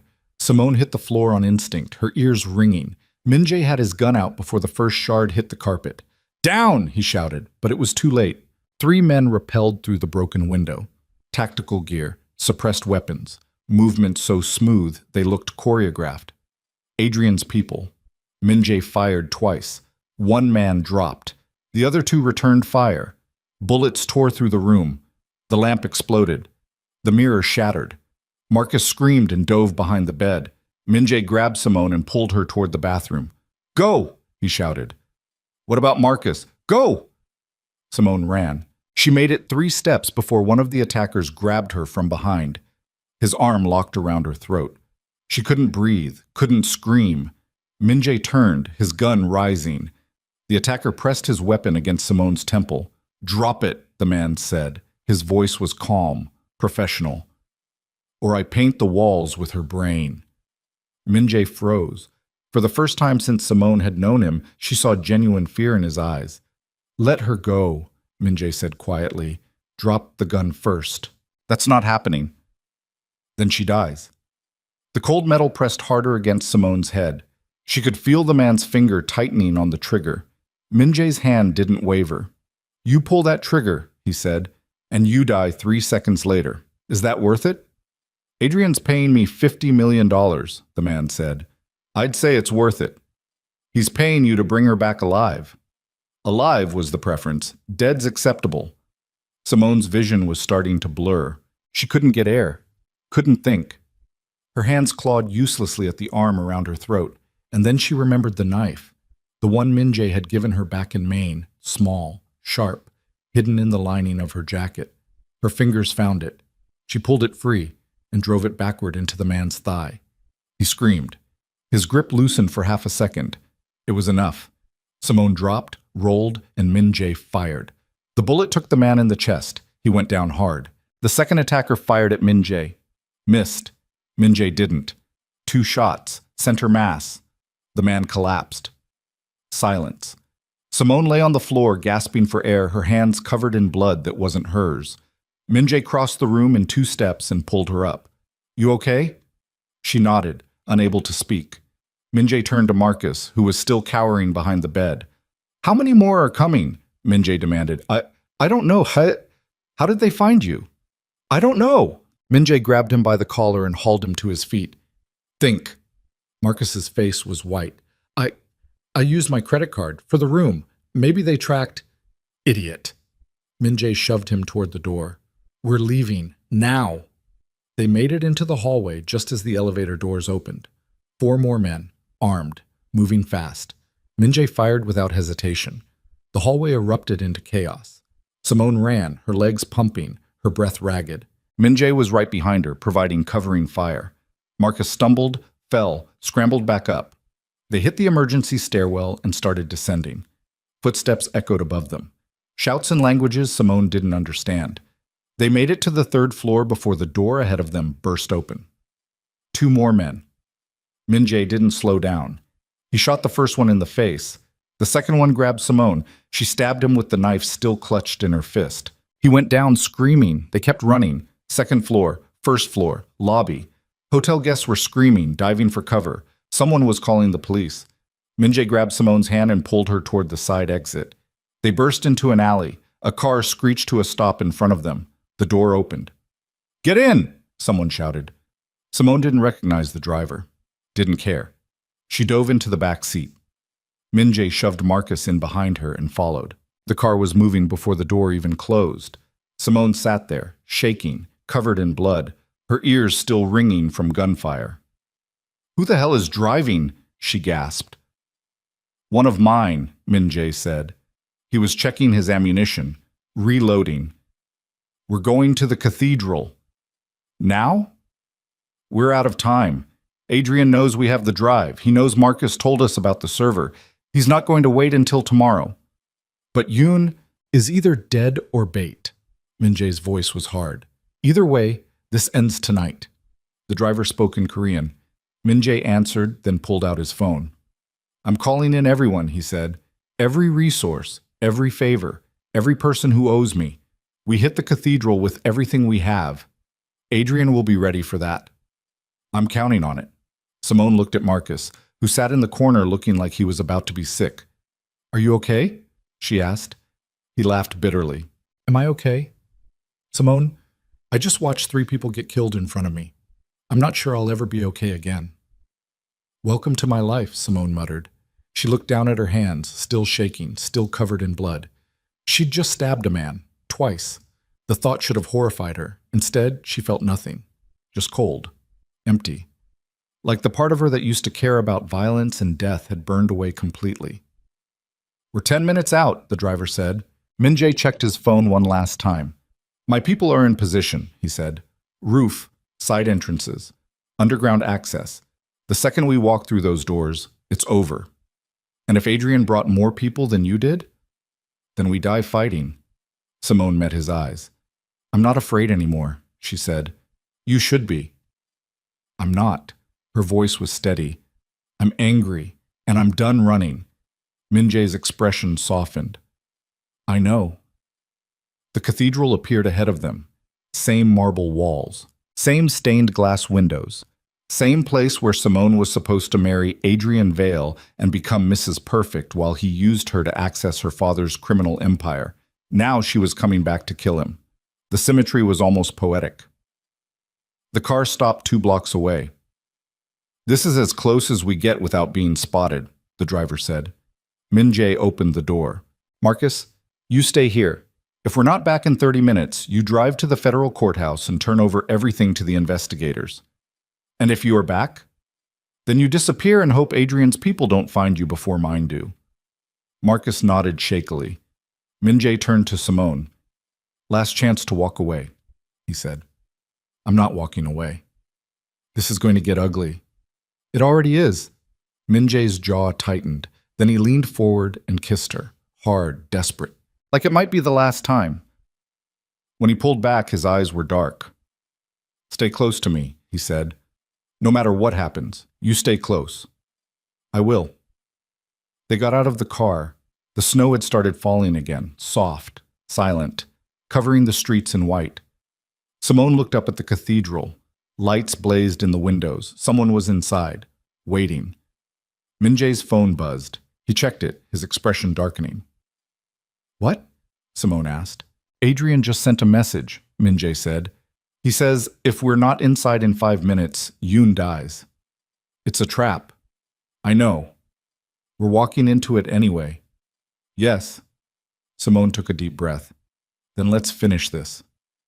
They walked toward the cathedral side by side. Simone's heart was pounding so hard she could feel it in her throat. This was it. No more running, no more hiding, just her, Min Jae, and the man who'd destroyed her entire life. The cathedral doors loomed ahead. Min Jae pushed them open. Inside, candles still burned along the walls. The flowers from the wedding had wilted, turning brown and gray. And standing at the altar, exactly where Simone was supposed to have stood beside him as his bride, was Adrian Vale. He looked exactly the same, polished, perfect, wearing a suit that probably cost more than most people's cars, but his eyes were different, cold, dead. The eyes of a man who'd stopped pretending to be human. "Simone," he said warmly, "you're late." She didn't answer, just stared at him with all the hatred she'd been carrying since the moment her mother died. Adrian's smile widened. "I see you brought your pet gangster," he said. "How romantic." Min Jae's hand moved toward his gun. "Don't," Adrian said casually. He gestured. The side doors opened. Armed men flooded into the sanctuary. Simone counted 12, then 20, then stopped counting. Too many. Way too many. Adrian had brought an army. "You didn't actually think I'd come alone, did you?" Adrian asked. "Please, give me some credit." Min Jae's jaw tightened, but he didn't draw his weapon. "Where's Yoon?" he asked. "Alive," Adrian said, "for now." He gestured again. 2 men dragged Yoon out from behind the altar. He was beaten, bloody, barely conscious, but alive. "Let him go," Min Jae said. "In exchange for what?" "Me." "Not interested," Adrian said. "I want her, and I want the drive." Simone pulled the drive from her pocket, held it up. "This?" Adrian's eyes gleamed. "That." "It's encrypted," Simone said. "Without the password and biometric scan, it's useless." "I know." Adrian smiled. "That's why I need you alive." He took a step forward. Min Jae moved between them. "You don't touch her," he said quietly. Adrian laughed. "Or what? You'll shoot me? In front of 30 witnesses? In a building surrounded by my people?" "If I have to. Then you'll die 30 seconds later, and so will she." Adrian's expression shifted, became something colder, darker. "I tried to do this the civilized way," he said. "I offered you marriage, Simone, security, a life most women would kill for, and you threw it back in my face." "Because you're a monster," Simone said. "I'm a businessman." "You killed my mother." "Your mother was leverage." Adrian's voice was flat. "You ran. She paid the price. That's how this works." Simone's hands were shaking, not from fear, from rage. "I'm going to destroy you," she said quietly. Adrian smiled. "With what? That drive?" "Please, even if you unlock it, what are you going to do? Go to the police, the FBI? Half of them are on my payroll." "Then I'll leak it," Simone said. "Everything, every name, every transaction, every crime. I'll send it to every news outlet in the country. And in the process, destroy yourself. Adrian gestured toward Min Jae. You think the world won't notice you're working with the ghost of Busan? That you're complicit in everything he's done? I don't care. You should. Adrian's eyes were cold. Because the second those files go public, every criminal organization your father screwed over will come after you. And trust me, Simone, there are worse things than death. Min Jae's phone buzzed. He glanced at it. His expression changed. What? Simone asked. Min Jae looked at Adrian. Your people just tried to breach my safe houses, he said quietly. All of them, simultaneously. Adrian smiled. Did they succeed? No, but they triggered the security protocols. Which means you just declared war on the Goryeo clan. Min Jae's voice was ice. Every organization we work with, every ally, every asset, they're all coming for you now. Adrian's smile faltered, just for a second. Then it was back. Bring it, he said. I've been preparing for this moment for years. He raised his hand. The armed men around the sanctuary raised their weapons. All pointed at Simone and Min Jae. Last chance, Adrian said. Give me the drive. Come with me quietly. And I'll let your pet gangster walk out of here alive. Simone looked at Min Jae. He met her eyes. And in that moment, she saw everything. The 5 years of silence, the letters he never sent, the love he was too terrified to admit, the man who'd walked away to keep her safe and come back the second she called. No, Simone said. Adrian's expression darkened. No? I'm not giving you anything. Simone's voice was steady. And I'm not going anywhere. Then you'll die here. Maybe, Simone said, but so will you. She pulled something else from her pocket, a small remote. Adrian's eyes widened. What is that? Insurance, Simone said. The same kind my father used. You see, Adrian, while you were busy hunting me, I was busy planting evidence. In your offices, your homes, your private accounts, every server you own. And this little device? It triggers a release protocol. One button, and every file on that drive gets uploaded to a distributed network. Thousands of copies, scattered across the internet, untraceable, permanent. Adrian's face went pale. You're bluffing. Try me. The cathedral went silent. 30 armed men, 2 people standing in the middle, and a small remote that could destroy empires. You press that button, Adrian said slowly, and you destroy everyone, including him. He nodded toward Min Jae. Is that really what you want? Simone looked at Min Jae. He didn't say anything, just watched her with those dark eyes, waiting, trusting her to make the choice. Yes, Simone said quietly. If that's what it takes to stop you? Yes. Her thumb moved toward the button. And then the cathedral exploded. The explosion didn't come from inside the cathedral. It came from beneath it. The floor buckled. Ancient marble cracked like ice on a frozen lake. Simone felt the ground drop out from under her feet for half a second before Min Jae's arm wrapped around her waist and pulled her backward. They hit the ground hard.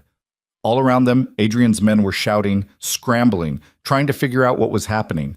Then the side doors blew. Not open. Blew. Charges detonated simultaneously on both sides of the sanctuary, sending wood and metal and centuries-old stone flying inward like shrapnel. Min Jae's people poured through the smoke. The cathedral erupted into chaos. Gunfire exploded in every direction. Muzzle flashes lit the darkness like lightning.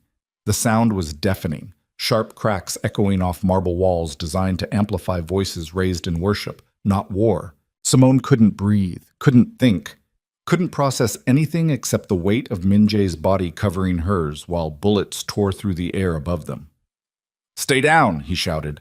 She nodded, her face pressed against cold stone. Min Jae rolled off her and came up firing. 3 shots. 2 men dropped. He moved like violence was a language he'd spoken his whole life. Efficient, brutal, no wasted motion. Simone scrambled behind a pew, her hand shaking so hard she could barely grip the remote still clutched in her fist. Through the smoke and chaos, she saw Adrian. He was moving toward the altar, flanked by 4 bodyguards, using the confusion as cover, heading for Yoon. Min Jae! Simone screamed, but her voice was swallowed by gunfire. She stood up, her legs shaking, and ran. Someone grabbed her arm. She spun, driving her elbow backward into whoever it was. Felt bone crunch. The grip loosened. She kept running. Adrian reached Yoon first. He pulled a gun from inside his jacket. Sleek, expensive, the kind of weapon that cost more than most people made in a year, and pressed it against Yoon's temple. "Kang!" Adrian shouted, his voice cut through the chaos. "Call off your people or I kill him!" The gunfire slowed, then stopped. Min-jae stood 20 feet away, his weapon raised, his chest heaving. Blood streaked his face. Simone couldn't tell if it was his or someone else's. "Let him go," Min-jae said. His voice was calm. Too calm. The kind of calm that came right before someone died. Adrian smiled. "No." He cocked the hammer. Yoon closed his eyes, and Simone pressed the button. Nothing happened. No explosion, no dramatic reveal, no files uploading to the internet because the remote was a bluff. She'd been bluffing the entire time, but Adrian didn't know that. His eyes went wide. He looked at Simone, then at the remote in her hand, then back at Min-jae. "What did you do?" he demanded. "I just destroyed you," Simone said quietly. It was a lie, but it was a good lie. And in the split second Adrian's attention shifted toward her, Min-jae moved. He crossed the distance between them faster than Simone could track. His gun came up.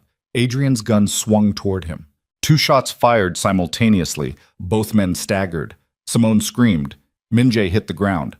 Blood bloomed across his chest, dark, spreading fast.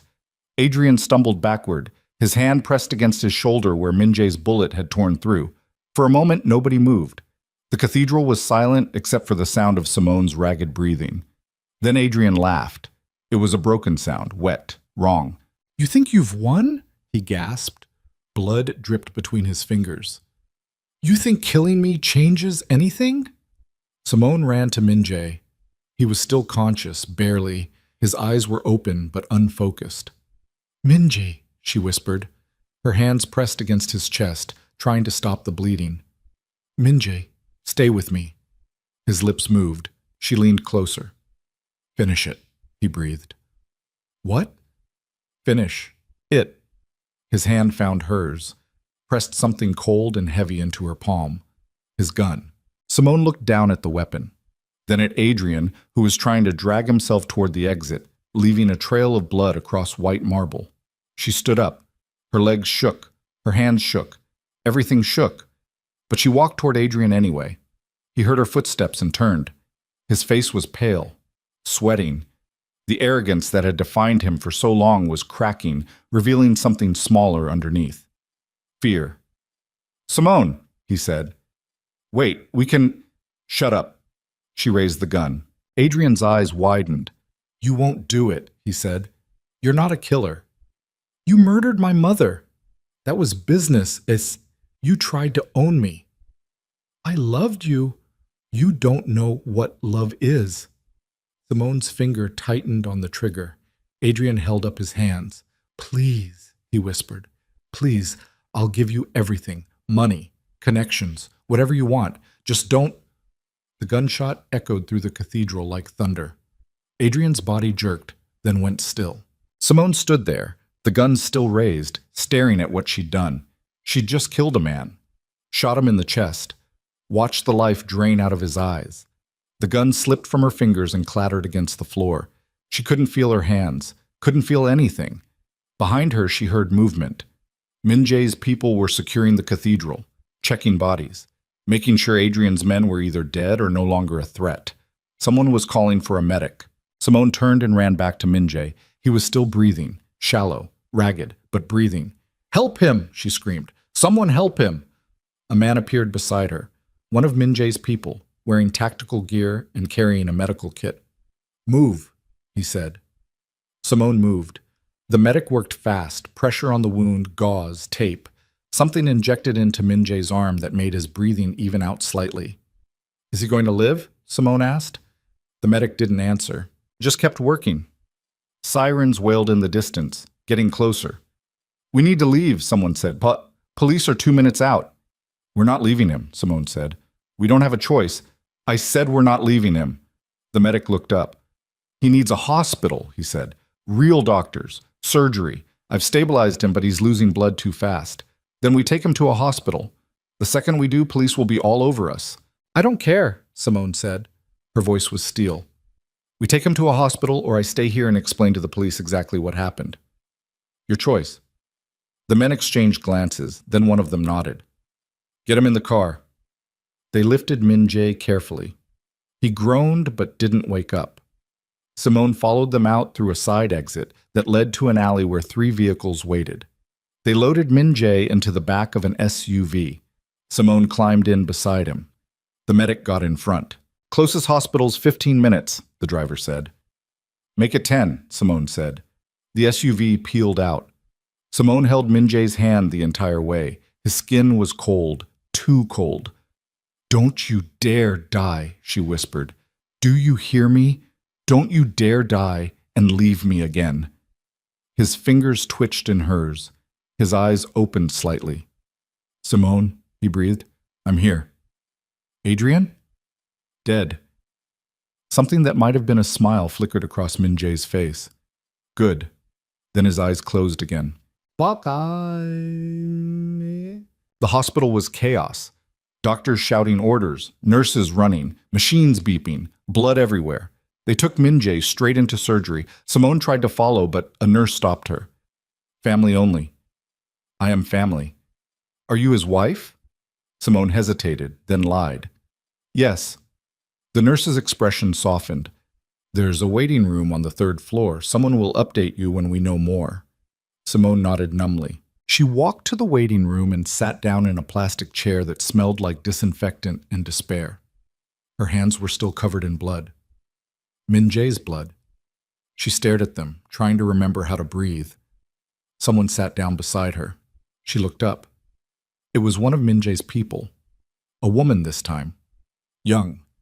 Korean. Expression unreadable. You should clean up, the woman said quietly. I'm fine. You're covered in blood. I said I'm fine. The woman pulled out a packet of wet wipes and handed them over. Simone took them, started cleaning her hands mechanically. Is he going to make it? Simone asked. I don't know, the woman said honestly. He survived worse, but this was bad. What's your name? Jiwoo. How long have you worked for him? 6 years. Do you trust him? Jiwoo smiled slightly. With my life, she said. He's the best man I know, which doesn't mean he's good. Just means he's better than the rest of us. Simone's throat tightened. I killed someone tonight, she said quietly. Jiwoo didn't look surprised. Adrian Vale? Yes. Good, Jiwoo said simply. He deserved it. That doesn't make it easier. No, Jiwoo agreed. It doesn't, but easier doesn't matter. What matters is that he's dead and you're alive. They sat in silence for a while. Then Jiwoo spoke again. He loves you, she said. In case you were wondering, Min Jae. He doesn't say it, doesn't know how, but he loves you more than anything in this world. Simone's eyes burned. How do you know? Because I've watched him for 6 years, Jiwoo said, and I've never seen him care about anyone the way he cares about you. He would burn the world down to keep you safe, and tonight, he almost did. A doctor appeared in the doorway. Simone stood up so fast she almost fell over. Mrs. Kang? The doctor asked. Simone nodded, not bothering to correct the name. Your husband's out of surgery, the doctor said. The bullet collapsed his lung and nicked an artery. We had to remove part of the damaged tissue and repair the vessel. He lost a lot of blood. But he's stable. Simone's legs nearly gave out. He's alive. He's alive, the doctor confirmed. Critical but stable. We're moving him to the ICU. You can see him in about an hour once he's settled. Thank you, Simone whispered. The doctor nodded and disappeared back down the hallway. Simone sat down hard. Jiwoo squeezed her shoulder once, then stood up. I need to make some calls, she said. Clean up the mess at the cathedral. Make sure the authorities don't connect this to you. How are you going to do that? The same way we always do, Jiwoo said. Money, influence, and a little bit of violence when necessary. She walked away. Simone sat alone in the waiting room, staring at the fluorescent lights overhead, and tried to process everything that had happened in the last 12 hours. She'd killed a man, watched Min Jae nearly die, destroyed her entire life, and somehow she was still here, still breathing, still alive. They let her see Min-jae 90 minutes later. He was unconscious, hooked up to machines that beeped steadily, monitoring his heartbeat, his breathing, his blood pressure. A thick bandage covered his chest. Tubes ran from his arms. He looked small, vulnerable. Nothing like the dangerous man who'd pulled her off a fire escape in a wedding dress and promised to keep her safe. Simone sat down in the chair beside his bed and took his hand. It was still cold, but his pulse was steady beneath her fingers. "You're an idiot," she whispered.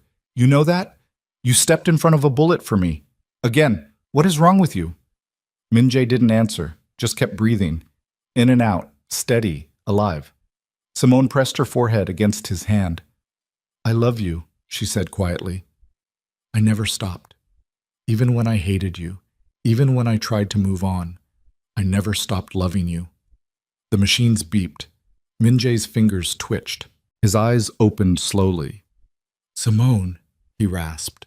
She looked up, her vision blurring with tears. "I'm here." "You're okay?" "I'm fine. You're the one who got shot." "I've had worse." "That doesn't make me feel better."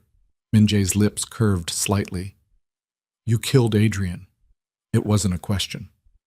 "Yes." "How do you feel?" Simone thought about it. "Empty," she said finally, "like I should feel something, guilt, regret, horror, but there's just nothing. That's normal." "Is it?"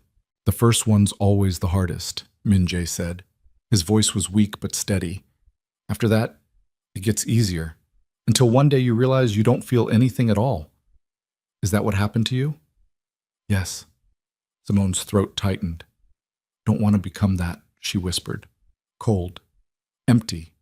Like you." Min-jae's expression shifted. For a moment she saw genuine pain flicker across his face. "I'm not empty," he said quietly.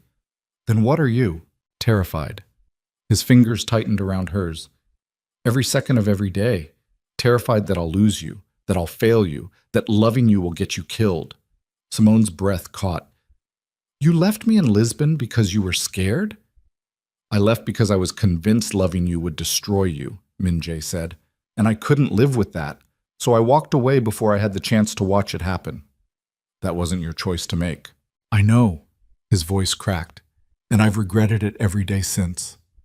Simone leaned forward, her forehead resting against his. "Don't leave me again," she whispered. "I won't." "Promise me." "I promise." They stayed like that for a long time. Two broken people holding on to each other in a hospital room that smelled like antiseptic and second chances. Finally, Min-jae spoke again. "What about the files?" he asked. "What about them? Your father's records, do they exist?" Simone pulled back slightly. "I don't know," she admitted. "The remote was a bluff. I don't actually know if the server's real or if my father was just paranoid." "We should find out." "Why?" "Because if those files exist," Min-jae said, "they're leverage against everyone, including the people who might come after you now that Adrian's dead." Simone's stomach turned. "You think Adrian's people will want revenge?" "I think Adrian had allies who will want to tie up loose ends," Min-jae said carefully. "And you're a loose end." "Then what do we do?" "We find the files," Min-jae said. "We secure them, and we use them to make sure no one ever comes after you again." "And if the files implicate you?" Min-jae met her eyes. "Then you decide what to do with them," he said. "I trust you." Simone's chest tightened. "Even if I chose to turn you in?" "Even then." She didn't know what to say to that, so she just held his hand and listened to the machines beep and tried to imagine a future where she wasn't running from someone. 6 months later, Portugal. The villa sat on a cliff overlooking the Atlantic Ocean. White walls, terracotta roof, gardens filled with lemon trees and bougainvillea that bloomed purple against the sky. Simone stood on the terrace, watching waves crash against rocks 100 feet below. The morning air was cool, salty, clean. She'd bought the villa 2 months ago with money from accounts her father had left behind. Legitimate accounts, surprisingly. Money he'd earned before he got tangled up with criminals. It wasn't much, but it was enough. Behind her, she heard footsteps. Min-jae appeared carrying 2 cups of coffee. He still moved carefully. The scar across his chest would be permanent, a thick line of puckered tissue that she traced with her fingers sometimes when they lay together in the dark. "You're up early," he said. "Couldn't sleep." Nightmares? Memories. Minjae handed her a cup and stood beside her, staring out at the ocean. He looked different here, lighter, like the weight he'd been carrying his whole life had finally eased. "I heard from Jiwoo," he said. "The last of Adrian's network collapsed yesterday. Federal investigators seized everything. Bank accounts, properties, shell corporations, all of it. And the people he worked with? Running, hiding, turning on each other." Minjae's smile was cold. "Your father's files destroyed them faster than any bullet could. They'd found the server 3 weeks after the Cathedral. Marcus had been right. The files were real, comprehensive, devastating. 20 years of evidence that implicated hundreds of people in crimes ranging from money laundering to human trafficking. Simone had spent 2 weeks staring at those files, trying to decide what to do with them. In the end, she'd done exactly what her father should have done years earlier. She'd given them to federal investigators. All of them, including the files that implicated Minjae.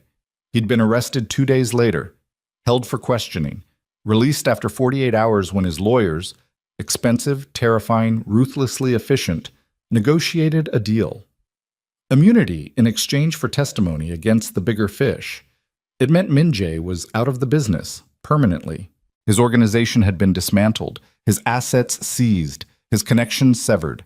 Everything he'd built over 20 years, gone. "Do you regret it?" Simone asked quietly. "Losing everything?" Minjae was silent for a moment. Then he shook his head. "No," he said.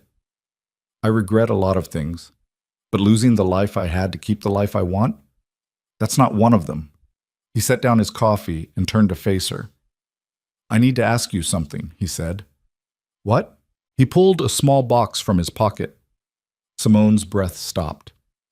"I know this isn't traditional," Minjae said. "And I know we've done everything backward. And I know I'm not the man you deserve. But..." He opened the box. Inside was a ring. Simple. Elegant. A single diamond set in platinum. "Marry me," Minjae said. "Not because I'm trying to own you. Not because I'm trying to protect you. Not because of debts or leverage or any of the reasons people in my old world got married. Marry me because I love you. Because I've loved you since Lisbon and I never stopped. Because I want to wake up next to you every morning for the rest of my life and try to be the kind of man who deserves you." Simone's eyes burned. "You're an idiot," she whispered. "Is that a yes?" "You're a criminal. Former criminal. You got shot because of me. I'd do it again. You left me once. And I'll spend the rest of my life making up for it." Simone looked at the ring, then at Minjae, then at the ocean stretching endlessly beyond them. She thought about her mother, her father, Adrian, the wedding that never happened, all the violence and lies and broken promises that had led her here. And then she thought about the man standing in front of her, flawed, dangerous, terrified of losing her, but real, absolutely, completely real. "Yes," she said. Minjae's eyes widened. "Yes? Yes, I'll marry you, you idiot." He laughed, a sound she'd never heard before, pure, unguarded, happy. He slid the ring onto her finger, then pulled her close and kissed her, soft, sweet, like they had all the time in the world. When they finally pulled apart, Simone rested her hand against his chest, right over the scar, right over his heartbeat. "I chose you a long time ago," she whispered, "in Lisbon. When you walked into that bar and looked at me like I was the only person in the room, I chose you then, and I'm choosing you now." Minjae's arms tightened around her. "I don't deserve you. Probably not. But I'll try. I know." They stood there on the terrace while the sun climbed higher and the ocean glowed gold beneath the morning light. Two people who'd survived things they shouldn't have survived. Two people who'd been broken and rebuilt and broken again. Two people who'd finally stopped running. "What do we do now?" Simone asked. Minjae smiled. "We live," he said simply. "We wake up every morning. We drink coffee. We watch the ocean. We build something that's ours and no one else's. and we try very hard to be boring. You think we can do boring? Probably not, Min-jae admitted, but it'll be fun trying. Simone laughed, a real laugh, the first one in months. And standing there in the Portuguese sunlight with a ring on her finger and a man who'd walked through fire to keep her safe, she realized something that felt almost like peace. Her father had been a criminal. Her mother had died protecting secrets. Adrian had tried to own her, and Min-jae had broken her heart. But somehow, through all the violence and betrayal and unfinished love, she'd survived. She'd fought. She'd killed. She'd chosen herself when no one else would. And now, finally, she was choosing love. Not the fairy tale kind. Not the magazine cover kind. The real kind. Messy. Complicated. Built on scar tissue and second chances. The kind that didn't come with guarantees but felt worth fighting for anyway. Come on, Min-jae said, taking her hand. Let's go inside. I'll make breakfast. You can't cook? I'm learning. You almost burned down the kitchen last week. That was one time. It was 3 times. Details. Simone let him pull her inside. The villa was small but filled with light. No marble, no imported flowers, no perfection. Just walls they'd painted together and furniture they'd picked out and books scattered across tables because they both read too much and put things away too little. It was messy. Imperfect. Theirs. Min-jae did actually try to make breakfast. He burned the eggs. Simone laughed and ordered pastries from the bakery in town instead. They ate on the terrace, watching fishing boats drift across the horizon. And when the sun climbed high enough to turn the ocean into liquid gold, Min-jae pulled Simone into his lap and kissed her like they had all the time in the world. Maybe they didn't. Maybe someone from their past would find them eventually. Maybe the peace they'd built would shatter. But for now, right now, they had this. Morning light, ocean wind, coffee and burnt eggs, and a future that belonged to them. Simone rested her head against Min-jae's shoulder and closed her eyes. I love you, she whispered.